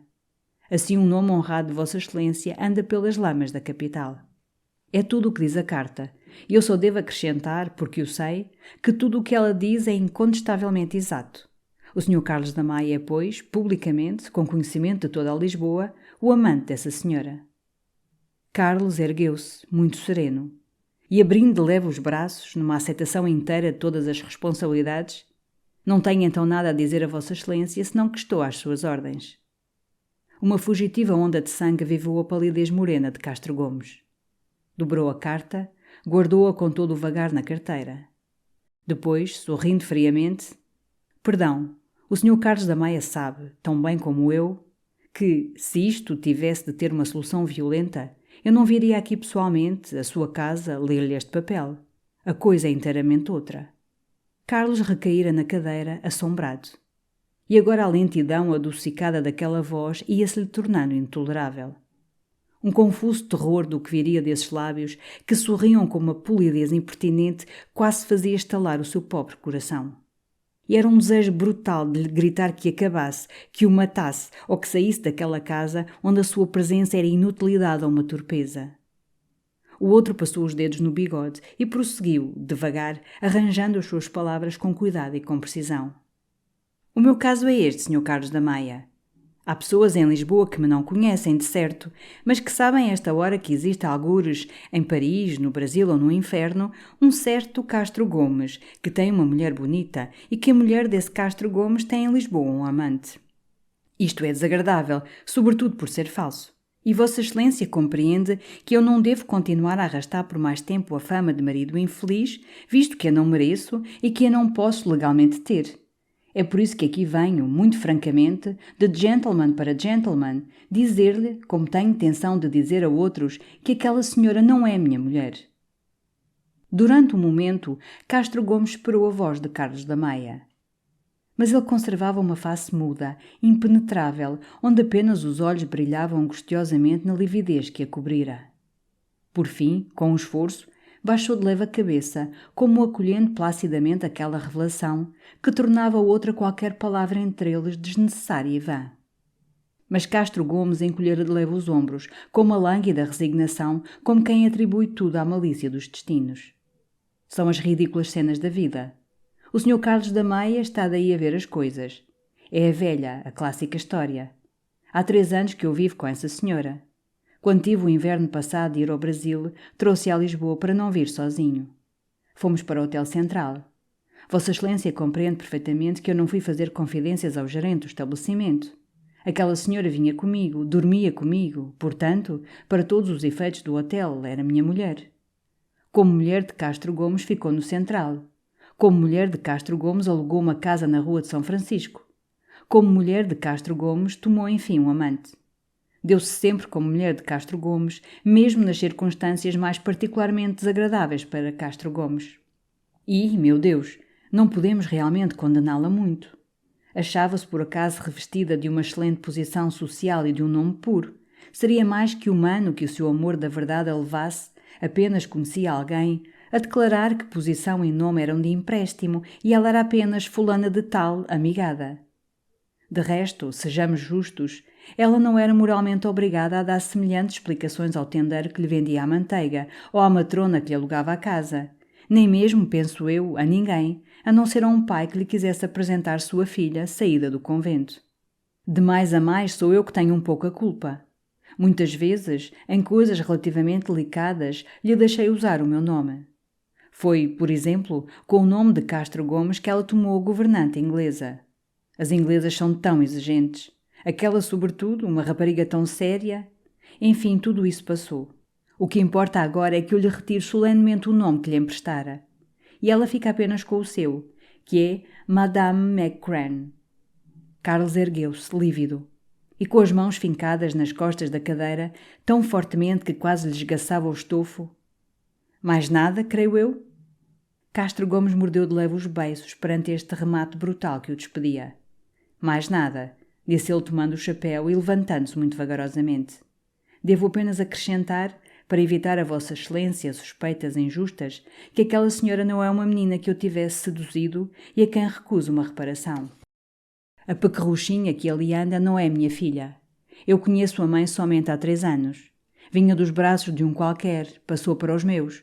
Posso, pois, dizer, sem injúria, que era uma mulher que eu pagava. Completara com esta palavra a humilhação do outro. Estava deliciosamente esforrado. Carlos, mudo, abrira o reposteiro da sala numa sacudidela brusca. E, diante desta nova rudeza que revelava só mortificação, Castro Gomes foi perfeito. Saudou, sorriu, murmurou: "Parto esta noite mesmo para Madrid e levo o pesar de ter feito o conhecimento de Vossa Excelência por um motivo tão desagradável. Tão desagradável para mim." Os seus passos desafogados e leves perderam-se na antecâmara entre as tapeçarias. Depois, embaixo, uma portinhola bateu, uma carruagem rodou na calçada. Carlos ficara caído numa cadeira, junto da porta, com a cabeça entre as mãos. E de todas aquelas palavras de Castro Gomes que ainda lhe ressoavam em redor, adocicadas e lentas, só lhe restava o sentimento atordoado de uma coisa muito bela, resplandecendo muito alto e que caía de repente, se fazia em pedaços na lama, salpicando-o todo de nódoas intoleráveis. Não sofria, era simplesmente um assombro de todo o seu ser perante este fim imundo de um sonho divino. Unir à sua alma arrebatadamente a outra alma nobre e perfeita, longe nas alturas, entre nuvens de ouro. De repente uma voz passava, cheia de erres. As duas almas rolavam, batiam num charco. E ele achava-se tendo nos braços uma mulher que não conhecia e que se chamava MacCran. MacCran. Era a MacCran. Ergueu-se com os punhos fechados e veio-lhe uma revolta furiosa de todo o seu orgulho contra essa ingenuidade que o trouxera meses tímido, trêmulo, ansioso, seguindo à maneira de uma estrela aquela mulher que qualquer em Paris, com 1000 francos no bolso, poderia ter sobre um sofá, fácil e nua. Era horrível. E recordava agora, afogueado de vergonha, a emoção religiosa com que entrara na sala de repes vermelho da Rua de São Francisco. O encanto enternecido com que via aquelas mãos, que ele julgava as mais castas da terra, puxarem os fios de lã no bordado, num constante trabalho de mãe laboriosa e recolhida. A veneração espiritual com que se afastava da orla do seu vestido, igual para ele à túnica de uma virgem, cujas pregas rígidas nem a mais rude bestialidade ousaria desmanchar de leve. Oh, imbecil, imbecil! E todo esse tempo ela sorria consigo daquela simpleza de provinciano do Douro. Oh, tinha vergonha agora das flores apaixonadas que lhe trouxera, tinha vergonha das excelências que lhe dera. E seria tão fácil, desde o primeiro dia no aterro, ter percebido que aquela deusa descida das nuvens estava amigada com o brasileiro. Mas quê? A sua paixão absurda da romântico pusera-lhe logo, entre os olhos e as coisas flagrantes e reveladoras, uma dessas névoas douradas que dão às montanhas mais rugosas e negras um brilho polido de pedra preciosa. Por que escolher ela precisamente para seu médico, na sua casa e na sua intimidade, o homem que na rua a fitara com um fulgor de desejo na face? Por que é que nas suas longas conversas, nas manhãs da Rua de São Francisco, não falara jamais de Paris, dos seus amigos e das coisas da sua casa? Porque é que ao fim de 2 meses, sem preparação, sem todas essas progressivas evidências do amor que cresce e desabrocha como uma flor, se lhe abandonara de chofre, toda pronta, apenas ele lhe disse o primeiro amo-te? Porque lhe aceitaram uma casa já mobilada, com a facilidade com que lhe aceitava os ramos? E outras coisas ainda, pequeninas, mas que não teriam escapado ao mais simples. Joias brutais de um luxo grosseiro de cocote, o livro da explicação de sonhos à cabeceira da cama, a sua familiaridade com Melanie. E agora até o ardor dos seus beijos lhe parecia vir menos da sinceridade e da paixão que da ciência e da voluptuosidade. Mas tudo acabara, providencialmente. A mulher que ele amara e as suas seduções esvaíam-se de repente no ar como um sonho, radiante e impuro, de que aquele brasileiro o viera acordar por caridade. Esta mulher era apenas a MacGran. O seu amor fora, desde que a vira, como o próprio sangue das suas veias. E escoava-se agora todo através da ferida incurável e que nunca mais fecharia, feita no seu orgulho. Ega apareceu à porta do salão, ainda pálido. Então, toda a cólera de Carlos fez explosão.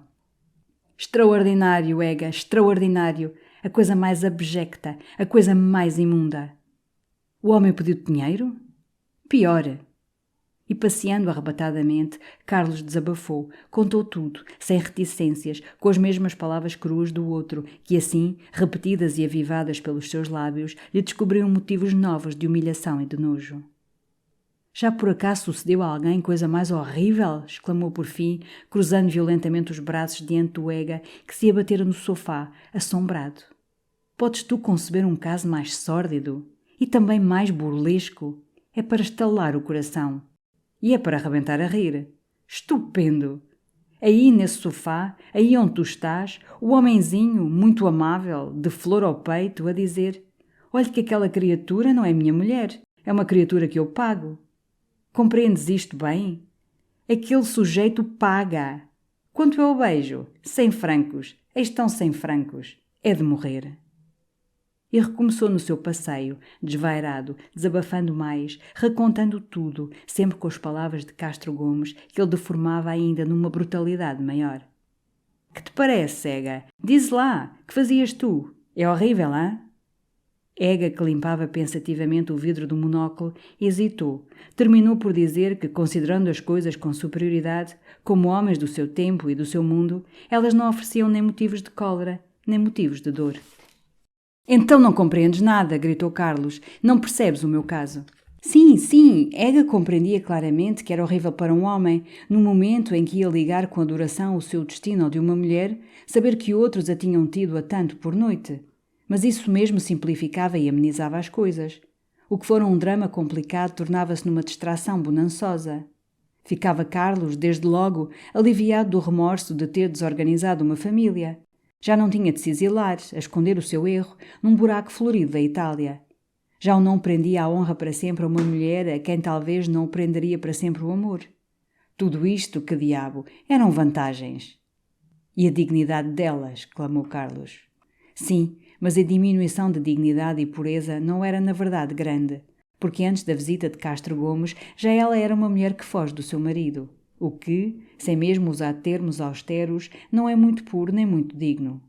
De certo, tudo isso era uma humilhação irritante, não superior todavia à de um homem que tem uma Madonna que contempla com religião, supondo-a de Rafael, e que descobre um dia que a tela divina foi fabricada na Bahia por um sujeito chamado Castro Gomes.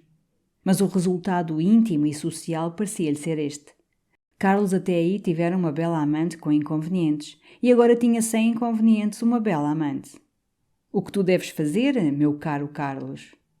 O que eu vou fazer é escrever-lhe uma carta, remetendo-lhe o preço dos 2 meses que dormi com ela. Brutalidade romântica! Isso já vem na Dama das Camélias. Sobretudo, é não ver com boa filosofia as nuances. O outro atalhou impaciente. Bem, Ega, não falemos mais nisso. Eu estou horrivelmente nervoso. Até logo. Tu jantas em casa, não é verdade? Bem, até logo. Saía atirando a porta, quando Ega, agora tranquilo, disse, erguendo-se muito lentamente do sofá. O homenzinho foi para lá. Carlos voltou-se com os olhos chamejantes. Foi para os olivais? Foi ter com ela? Sim, pelo menos mandar a tipóia à quinta do Kraft. Ega, para conhecer esse Sr. Castro Gomes, fora meter-se no cubículo do guarda-portão. E vira-o descer, acender um charuto. Era com efeito um desses rastacoeres que nesse infeliz Paris, que tudo tolera, vêm ao café de La Paix às 2 horas tomar a sua groseille, tesos e embrutecidos. E fora o guarda-portão que lhe dissera que o sujeito parecia muito alegre e mandara o cocheiro bater para os olivais. Carlos parecia aniquilado. Tudo isso é nojento. No fim, talvez até se entendam ambos. Estou, como tu dizias aqui há tempos, que uma alma, uma latrina, precisa um banho por dentro. Ega murmurou melancolicamente. Essa necessidade de banhos morais está-se tornando, com efeito, tão frequente. Devia haver na cidade um estabelecimento para eles. Carlos, no seu quarto, passeava diante da mesa onde a folha branca de papel em que ia escrever a Maria Eduarda já tinha a data desse dia, depois, Minha Senhora, numa letra que ele se esforçara por traçar bem, firme e serena, e não achava outra palavra. Estava bem decidido a mandar-lhe um cheque de 200 libras, paga esplendidamente ultrajante das semanas que passara no seu leito. Mas queria juntar 2 linhas regeladas, impassíveis, que aferissem mais que o dinheiro. E não encontrava senão frases de grande cólera, revelando um grande amor.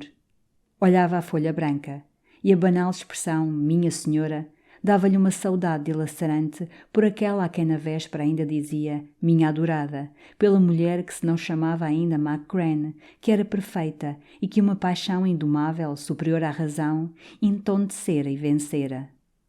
E o seu amor por essa Maria Eduarda, nobre e amante, que se transformara na Macrane, amigada e falsa, era agora maior infinitamente, desesperado por ser irrealizável, como o que se tem por uma morta e que palpita mais ardente junto da frialdade da cova. Oh, se ela pudesse ressurgir outra vez, limpa, clara, do lodo em que afundara, outra vez Maria Eduarda, com o seu casto bordado. De que amor mais delicado a cercaria para a compensar das afeições domésticas que ela deixasse de merecer? Que veneração maior lhe consagraria para suprir o respeito que o mundo superficial e afetado lhe retirasse? E ela tinha tudo para reter amor e respeito. Tinha a beleza, a graça, a inteligência, a alegria, a maternidade, a bondade, um incomparável gosto. E com todas estas qualidades doces e fortes, era apenas uma entrujona. Mas porquê? Porquê?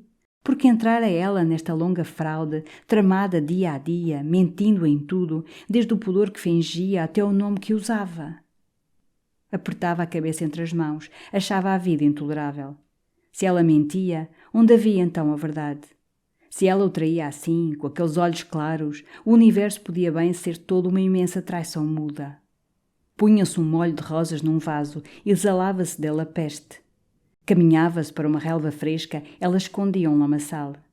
E para quê? Para que mentir a ela? Se desde o primeiro dia em que o vira, trêmulo e rendido, a contemplar o seu bordado como se contempla uma ação de santidade, lhe tivesse dito que não era a esposa do Sr. Castro Gomes, mas só a amante do Sr. Castro Gomes, teria a sua paixão sido menos viva, menos profunda? Não era a estola do padre que dava beleza ao seu corpo e valor às suas carícias? Para que fora então essa mentira tenebrosa e descarada, que lhe fazia supor agora que eram imposturas os seus mesmos beijos, impostura os seus mesmos suspiros? E com este longo embusto levava a expatriar-se, dando a sua vida inteira por um corpo porque outros homens davam apenas um punhado de libras. E por esta mulher, tarifada às horas como as calés da companhia, ele ia amargurar a velhice do avô, estragar irreparavelmente o seu destino, cortar a sua livre ação de homem. Mas porquê? Porque fora esta farsa banal, arrastada por todos os palcos de ópera cômica, da cocote que se finge senhora? Porque o fizera ela, com aquele falar honesto, o puro perfil e a doçura de mãe? Por interesse? Não. Castro Gomes era mais rico que ele, mais largamente lhe podia satisfazer o apetite mundano de toaletes, de carruagens. Sentia ela que Castro Gomes a ia abandonar e queria ter ao lado, aberta e pronta, outra bolsa rica? Então mais simples teria sido dizer-lhe: eu sou livre, gosto de ti, toma-me livremente, como eu me dou. Não. Havia ali alguma coisa secreta, tortuosa, impenetrável, que daria por a conhecer. E então, pouco a pouco, foi surgindo nele o desejo de ir aos olivais. Sim, não lhe bastaria desforrar-se arrogantemente, atirando-lhe ao regaço um cheque embrulhado numa insolência. O que precisava, para sua plena tranquilidade, era arrancar, do fundo daquela turva alma, o segredo daquela torpe farsa. Só isso amansaria o seu incomparável tormento. Queria entrar outra vez na toca, ver como era aquela outra mulher que se chamava McCran e ouvir as suas palavras. Oh! Iria sem violências, sem recriminações, muito calmo, sorrindo. Só para que ela lhe dissesse qual fora a razão daquela mentira tão laboriosa, tão vã. Só para lhe perguntar serenamente: minha rica senhora, para que foi toda esta intrugice? E depois vê-la chorar. Sim, tinha esta ansiedade cheia de amor de a ver chorar. A agonia que ele sentira no salão cor de musgo do outono, enquanto o outro arrastava os erres, queria vê-la repetida nesse seio, onde ele até aí dormira tão docemente, esquecido de tudo, e que era belo, tão divinamente belo. Bruscamente, decidido, deu um puxão à campainha. Batista apareceu, todo abotoado na sua sobrecasaca, com um ar resoluto, como armado e pronto a ser útil naquela crise que adivinhava. Batista, corre ao hotel central e pergunta se já entrou o Sr. Gomes. Não, escuta, põe-te à porta do central e espera até que entre aquele sujeito que aqui esteve. Não, é melhor perguntar. Enfim, certifica-te de que o sujeito ou voltou ou está no hotel. E apenas estejas bem certo disso, volta aqui à desfilada numa tipóia, um batedor seguro, que é para me levar depois aos Olivais. Imediatamente, dada esta ordem, serenou. Era já um alívio imenso não ter de escrever a carta e achar as palavras acerbas que a deviam dilacerar. Rasgou o papel devagar. Depois fez o cheque de 200 libras ao portador. Ele mesmo lhe o levaria. Oh, de certo não lhe o atirava romanticamente ao regaço. Deixá-lo-ia sobre uma mesa, subscritado a Madame McCran. E de repente sentiu uma compaixão por ela. Viu-a já, abrindo o envelope com 2 grandes lágrimas, lentas, caladas, a rolarem-lhe na face. E os seus próprios olhos se umedeceram. Nesse momento, Ega, de fora, perguntou se era oportuno. «Entra!» gritou. E continuou passeando, calado, com as mãos nos bolsos. O outro, em silêncio também, foi encostar-se à janela sobre o jardim. «Preciso escrever ao avô a dizer-lhe que cheguei», murmurou Carlos por fim, parando junto da mesa. «Dá-lhe recados meus». Carlos sentara-se, tomara languidamente a pena, mas bem depressa arremessou. Cruzou as mãos por trás da cabeça, no espaldar da cadeira, cerrou os olhos, como exausto. «Sabes uma coisa que me parece certa?» disse de repente o Ega, da janela. «Quem escreveu a carta anónima ao Castro Gomes foi o Dámaso». Carlos olhou para ele. «Achas?» «Sim, talvez. Com efeito, quem havia de ser?» «Não foi mais ninguém, menino. Foi o Dámaso». Carlos então recordou o que lhe contara o Taveira, as alusões misteriosas do Dámaso a um escândalo que se estava armando, uma bala que ele devia receber na cabeça. O Dámaso, portanto, tinha como certa a vinda do brasileiro, depois um duelo. «É necessário esmagar esse infame», exclamou Ega, subitamente furioso. «Não há segurança, não há paz na nossa vida enquanto esse bandido viver». Carlos não respondeu. E o outro prosseguia, transtornado, já todo pálido, deixando transbordar ódios cada dia acumulados. «Eu não o mato porque não tenho um pretexto. Se tivesse um pretexto, uma insolência dele, um olhar atrevido, era meu, esborrachava-o. Mas tu precisas fazer alguma coisa. Isto não pode ficar assim. Não pode. É necessário sangue.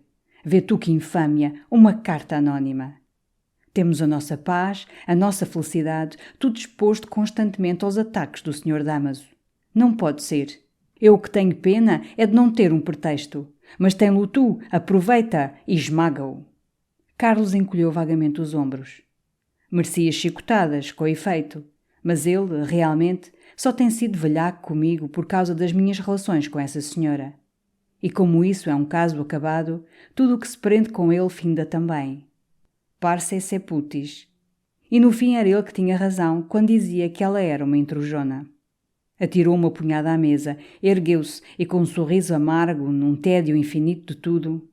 Era ele, era o Sr. Dámaso Salcedo que tinha razão. Toda a sua cólera revivera, mais áspera a esta ideia. Olhou o relógio. Tinha pressa de a ver, tinha pressa de a injuriar. «Escreveste-lhe?» perguntou o Ega. «Não, vou lá eu mesmo». Ega pareceu espantado. Depois recomeçou a passear, calado, com os olhos no tapete. Ia escurecendo quando Batista voltou. vira o Sr. Castro Gomes apiar-se no hotel e mandar descer as suas bagagens.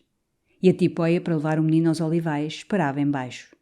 Bem, adeus, disse Carlos, procurando atarantadamente um par de luvas. Não jantas? Não. Daí a pouco rodava pela estrada dos Olivais. Já se acendera o gás. E inquieto, no estreito assento, acendendo nervosamente cigarretes que não fumava, sofria já a perturbação daquele encontro difícil e doloroso. Não sabia mesmo como a havia de tratar, se por minha senhora, se por minha amiga, com uma superior indiferença. E ao mesmo tempo sentia por ela uma compaixão indefinida que o amolecia. Diante destes seus modos regelados, via-a já toda pálida, a tremer, com os olhos cheios de água. E estas lágrimas que apetecera, agora que estava tão perto de as ver correr, enchiam-no só de comoção e de dó. Durante um momento mesmo pensou em retroceder. Por fim, seria muito mais digno escrever-lhe 2 linhas altivas, sacudindo-a de si para sempre e secamente. Poderia não lhe mandar o cheque, a afronta brutal de homem rico.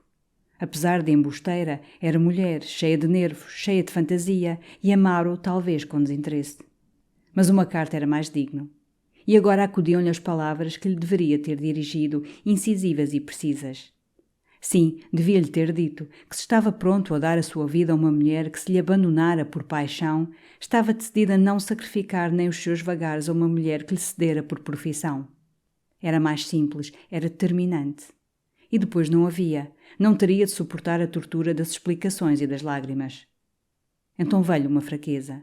Bateu nos vidros para fazer parar, refletiram um instante, mais calmamente, no silêncio das rodas. O cocheiro não ouviu. O trote largo da parelha continuou batendo a estrada escura. E Carlos deixou seguir, outra vez hesitante. Depois, à maneira que reconhecia, esbatidos na sombra, aqueles sítios onde tantas vezes passara com o coração em festa, quando a sua paixão estava em flor, uma cólera nova voltava, menos contra a pessoa de Maria Eduarda que contra essa mentira que fora obra dela e que vinha estragar irremediavelmente o encanto divino da sua vida. Era essa mentira que, agora, odiava, vendo-a como uma coisa material e tangível, de um peso enorme, feia e cor de ferro, esmagando-lhe o coração. Oh, se não fosse essa coisa pequenina e inolvidável que estava entre eles, como um indestrutível bloco de granito, poderia abrir-lhe novamente os seus braços, se não com a mesma crença, pelo menos com o mesmo ardor. Esposa do outro ou amante do outro, no fim que importava? Não era por faltar aos beijos que lhe dera essa consagração de um padre rosnado em latim que a sua pele estava mais poluída por eles ou tinha menos frescura? Mas havia a mentira inicial, dita no primeiro dia em que fora à rua de São Francisco e que, como um fermento podre, ficava estragando tudo daí por diante. Doces conversas, silêncios, passeios, cestas no calor da quinta, murmúrios de beijos morrendo entre os cortinados cor de ouro. Tudo manchado, tudo contaminado por aquela mentira primeira que ela dissera sorrindo, com os seus tranquilos olhos límpidos. Abafava. Ia descer a vidraça a que faltava a correia, quando a tipóia parou de repente, na estrada solitária, abriu a portinhola. Uma mulher com um chal pela cabeça falava ao cocheiro. « Mélanie! »« Ah, monsieur! » Carlos saltou precipitadamente. Era já próximo da quinta, na volta da estrada, onde o muro fazia um recanto sob uma faia, defronte de sebes de piteiras resguardando campos de olivedo. Carlos gritou ao cocheiro que seguisse e esperasse no portão da quinta. E ficou ali, no escuro, com Mélanie encolhida no seu chal. Que estava ela ali a fazer? Mélanie parecia transtornada. Contou que vinha procurar à vila uma carruagem porque a senhora queria ir a Lisboa, ao ramalhete. Ela julgara a tipóia vazia. E apertava as mãos, dando graças, com um imenso alívio. Ah, que felicidade ter ele vindo! A senhora estava aflita, nem jantara, perdida de choro. O senhor Castro Gomes aparecera lá inesperadamente. A senhora, coitadinha, queria morrer. Então Carlos, caminhando rente do muro, interrogou Mélanie. Como viera o outro? Que dissera? Como se despedira? Mélanie não ouvira nada. O senhor Castro Gomes e a senhora tinham conversado sós no pavilhão japonês. À saída é que vira o senhor Castro Gomes dizer adeus à madame, muito sossegado, muito amável, rindo, falando de Ninis. A senhora, essa, parecia como morta, tão pálida. Quando o outro partiu, ia tendo um desmaio. Estavam próximo do portão da toca. Carlos retrocedeu, respirando fortemente, com o chapéu na mão. E agora todo o seu orgulho se ia sumindo sob a violência da sua ansiedade. Queria saber. E perguntava, deixava entrar Mélanie nas coisas dolorosas da sua paixão. Dites toujours, Mélanie, dites. Sabia a senhora que Castro Gomes estivera com ele no ramalhete, lhe confessara tudo? Claramente que sabia, por isso chorava, dizia Mélanie. Ah, ela bem repetira à senhora que era melhor contar a verdade. Era muito amiga dela, servia-a desde pequena, vira nascer a menina, e tinha-lhe dito, até já nos olivais. Carlos curvava a cabeça na escuridão do muro. Mélanie tinha-lhe dito. Assim ela e a criada discutiam ambas, acamaradadas, o embuste em que andava presa a sua vida. E aquelas revelações de Mélanie, que suspirava com o chal sobre o rosto, abatiam os últimos pedaços desse sonho que ele erguera tão alto entre nuvens de ouro. Nada restava. Tudo jazia em estilhaços, no lodo imundo. Um momento, com o coração cheio de fadiga, pensou em voltar a Lisboa. Mas para além daquele negro muro estava ela, perdida de choro, querendo morrer. E lentamente recomeçou a caminhar para o portão.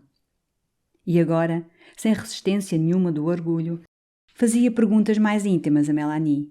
Por que é que Maria Eduarda não lhe dissera a verdade? Mélanie encolheu os ombros. Não sabia. Nem a senhora sabia. Estivera no Central com Madame Gomes, alugara a casa da Rua de São Francisco com Madame Gomes, recebera-o com Madame Gomes, e assim se deixara ir, insensivelmente, conversando com ele, gostando dele, vindo para os olivais. E depois era tarde, já não se atrevera a confessar, toda enterrada assim na mentira, com medo de um desgosto. Mas, exclamava Carlos, nunca imaginara ela que fatalmente tudo se descobriria um dia? Je ne sais pas, monsieur, je ne sais pas, murmurou Mélanie quase a chorar.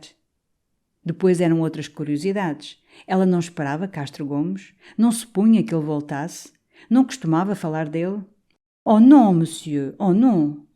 Madame, desde que o senhor começara a ir todos os dias à Rua de São Francisco, considerara-se para sempre desligada do senhor Castro Gomes, nem falava nele, nem queria que se falasse. Antes disso a menina chamava sempre ao senhor Castro Gomes petit ami. Agora não lhe chamava nada. Tinham-lhe dito que já não havia petit ami. Ela escrevia-lhe ainda, dizia Carlos. Eu sei que ela lhe escrevia. Sim, Mélanie julgava que sim, mas cartas indiferentes. A senhora levara o seu escrúpulo a ponto de que, desde que viera para os olivais, nunca mais gastara um ceitil das quantias que lhe mandava o senhor Castro Gomes. As letras para receber dinheiro conservava-as intactas, entregara-lhes nessa tarde. Não se lembrava ele de a ter encontrado uma manhã à porta do Monte Pio? Pois bem, fora lá, como a amiga francesa, empenhar uma pulseira de brilhantes da senhora. A senhora vivia agora das suas joias, tinha já outras no prego. Carlos parara, comovido. Mas então para que tinha ela mentido?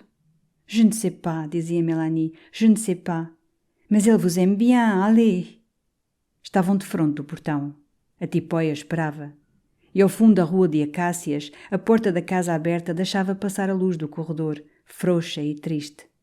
Carlos julgou mesmo ver a figura de Maria Eduarda, embrulhada numa capa escura, de chapéu, atravessar nessa claridade. Ouvira de certo rodar a carruagem. Que aflita impaciência seria a sua. Vai-lhe dizer que vim, Mélanie, vai, murmurou Carlos.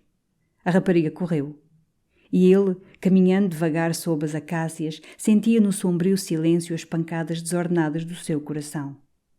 Subiu os 3 degraus de pedra, que lhe pareciam já de uma casa estranha. Dentro o corredor estava deserto, com a sua lâmpada morisca alumiando as panóplias de toiros. Ali ficou. Mélanie, com o chal na mão, veio dizer-lhe que a senhora estava na sala das tapeçarias. Carlos entrou. Lá estava, ainda de capa, esperando de pé, pálida, com toda a alma concentrada nos olhos que refulgiam entre as lágrimas. E correu para ele, arrebatou-lhe as mãos, sem poder falar, soluçando, tremendo toda. Na sua terrível perturbação, Carlos achava só esta palavra melancolicamente estúpida. Não sei por que chora, não sei, não há razão para chorar. Ela pôde enfim balbuciar. Escuta-me, pelo amor de Deus, não digas nada, deixa contar-te. Eu ia lá, tinha mandado Mélanie por uma carruagem, ia ver-te. Nunca tive a coragem de te dizer. Fiz mal, foi horrível, mas escuta, não digas nada ainda, perdoa, que eu não tenho culpa. De novo os soluços a sufocaram e caiu ao canto do sofá, num choro brusco e nervoso que a sacudia toda, lhe fazia rolar sobre os ombros os cabelos mal atados. Carlos ficara diante dela, imóvel. O seu coração parecia parado de surpresa e de dúvida, sem força para desafogar. Apenas agora sentia quanto seria baixo e brutal deixar-lhe o cheque, que tinha ali na carteira que o enchia de vergonha. Ela ergueu o rosto, todo molhado, murmurou com grande esforço. Escuta-me, nem sei como hei de dizer. Oh, são tantas coisas, são tantas coisas. Tu não te vais já embora, senta-te, escuta. Carlos puxou uma cadeira, lentamente. Não, aqui ao pé de mim, para eu ter mais coragem. Por quem és, tem pena, faz-me isso. Ele cedeu à suplicação humilde e enternecedora dos seus olhos arrasados de água e sentou-se ao outro canto do sofá, afastado dela, numa desconsolação infinita. Então, muito baixo, enrouquecida pelo choro, sem o olhar e como num confessionário, Maria começou a falar do seu passado, desmanchadamente, hesitando, balbuciando, entre grandes soluços que a afogavam e pudores amargos que lhe faziam enterrar nas mãos a face aflita. A culpa não fora dela. Ele devia ter perguntado àquele homem que sabia toda a sua vida. Fora sua mãe. Era horroroso dizê-lo, mas fora por causa dela que conhecera e que fugira com o primeiro homem, o outro, um irlandês. E tinha vivido com ele 4 anos, como sua esposa, tão fiel, tão retirada de tudo e só ocupada da sua casa, que ele ia casar com ela.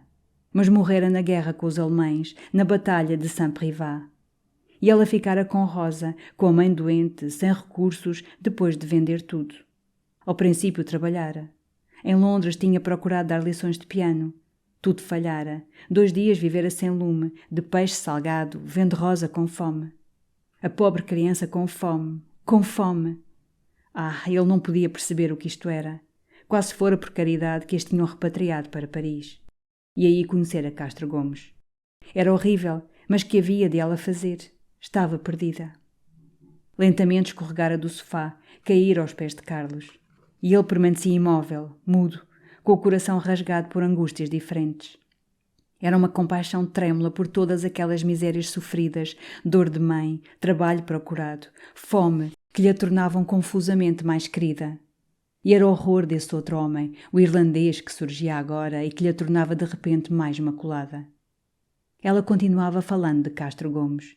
Vivera 3 anos com ele, honestamente, sem um desvio, sem um pensamento mau. O seu desejo era estar quieta em sua casa. Ele é que a forçava a andar em ceias, em noitadas. E Carlos não podia ouvir mais, torturado. Repeliu-lhe as mãos, que procuravam as suas. Queria fugir, queria findar. Oh, não, não me mandes embora, gritou ela, prendendo-se a ele ansiosamente. Eu sei que não mereço nada. Sou uma desgraçada. Mas não tive coragem, meu amor. Tu és homem, não compreendes estas coisas. Olha para mim, porque não olhas para mim? Um instante só, não voltes o rosto, tem pena de mim. Não, ele não queria olhar. Temia aquelas lágrimas, o rosto cheio de agonia. Ao calor do seio que arquejava sobre os seus joelhos, já tudo nele começava a oscilar. Orgulhos, despeitos, dignidade, ciúme. E então, sem saber, a seu pesar, as suas mãos apertaram as dela. Ela cobriu-lhe logo de beijos os dedos, as mangas, arrebatadamente.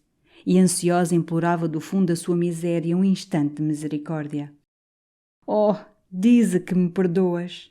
Tu és tão bom. Uma palavra só. Dize só que não me odeias. E depois deixo-te ir. Mas dize primeiro. Olha ao menos para mim como dantes. Uma só vez. E eram agora os seus lábios que procuravam os dele. Então a fraqueza em que sentiu afundar-se todo o seu ser encheu Carlos de cólera, contra si e contra ela. Sacudiu-a brutalmente, gritou: Mas por que não me disseste? Por que não me disseste? Para que foi essa longa mentira? Eu tinha-te amado do mesmo modo. Para que mentiste tu? Largara, prostrada no chão. E, de pé, deixava cair sobre ela a sua queixa desesperada.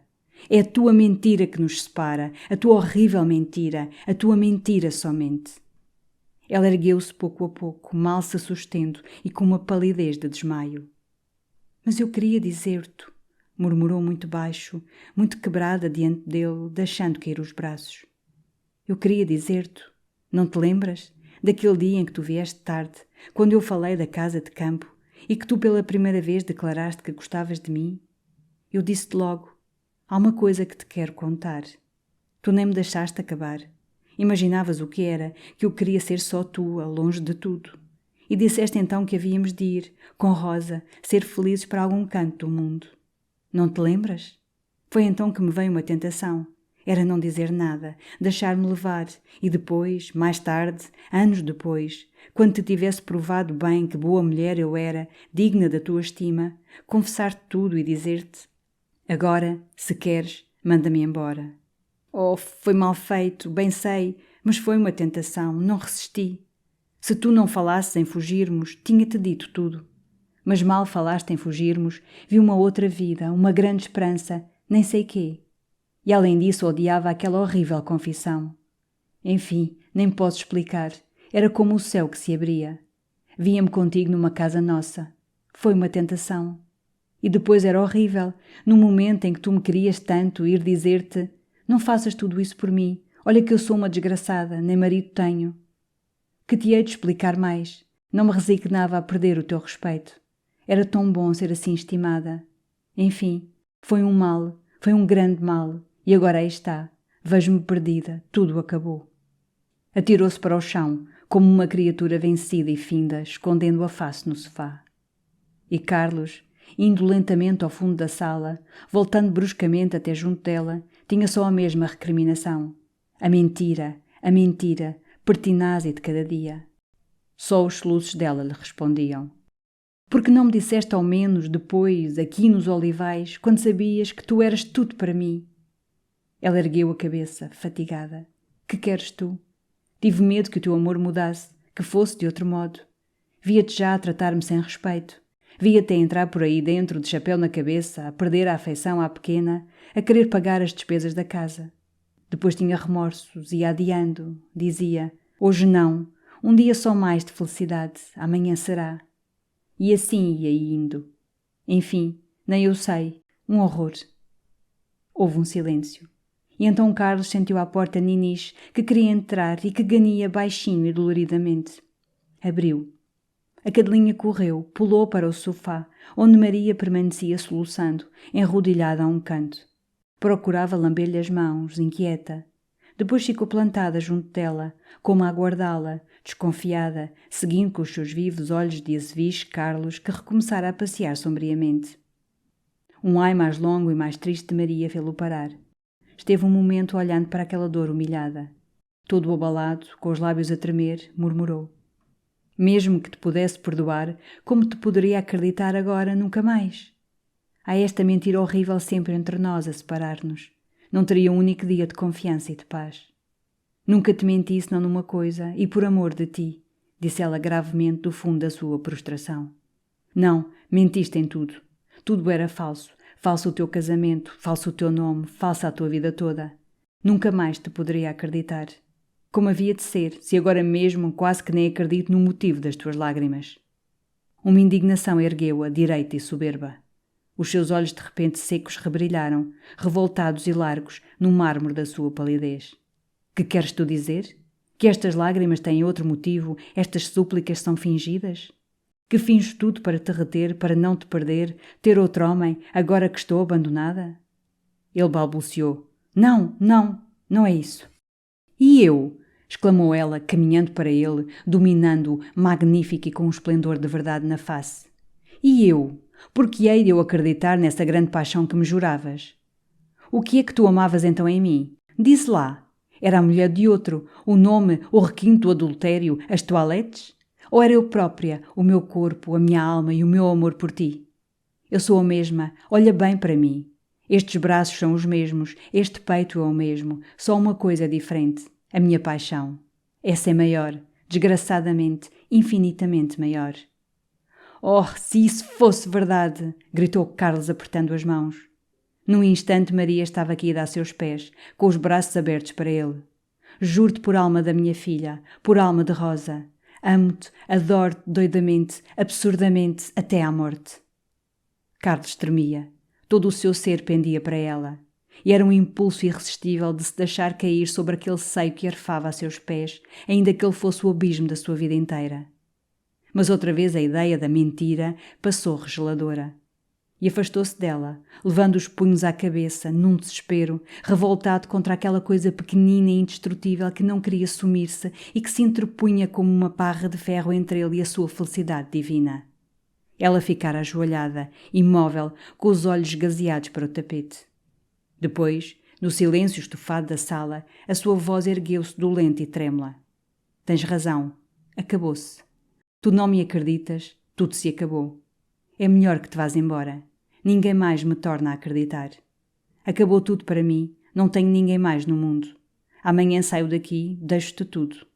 Hás de me dar tempo para arranjar. Depois, que hei de fazer, vou-me embora. E não pôde mais. Tombou para o chão, com os braços estirados, perdida de choro. Carlos voltou-se, ferido no coração. Com o seu vestido escuro, para ali caída e abandonada, parecia já uma pobre criatura arremessada para fora de todo o lar, sozinha a um canto, entre a inclemência do mundo. Então respeitos humanos, orgulho, dignidade doméstica, tudo nele foi levado como por um grande vento de piedade. Viu só, ofuscando todas as fragilidades, a sua beleza, a sua dor, a sua alma sublimemente amante. Um delírio generoso, de grandiosa bondade, misturou-se à sua paixão. E, debruçando-se, disse-lhe baixo, com os braços abertos: Maria, queres casar comigo? Ela ergueu a cabeça, sem compreender, com os olhos desvairados. Mas Carlos tinha os braços abertos e estava esperando para a fechar dentro dele outra vez, como sua e para sempre. Então levantou-se, tropeçando nos vestidos, veio cair sobre o peito dele, cobrindo-o de beijos, entre soluços e risos, tonta, num deslumbramento. Casar contigo? Contigo? Oh, Carlos! E viver sempre, sempre contigo? Oh, meu amor, meu amor! E tratar de ti, e servir-te, e adorar-te, e ser só tua? E a pobre Rosa também? Não, não cases comigo, não é possível, não valho nada. Mas se tu queres, por que não? E has de ser nosso amigo, meu e dela, que não temos ninguém no mundo. Oh, meu Deus, meu Deus! Empalideceu, escorregando pesadamente entre os braços dele, desmaiada, e os seus longos cabelos desprendidos rojavam o chão, tocados pela luz de tons de ouro.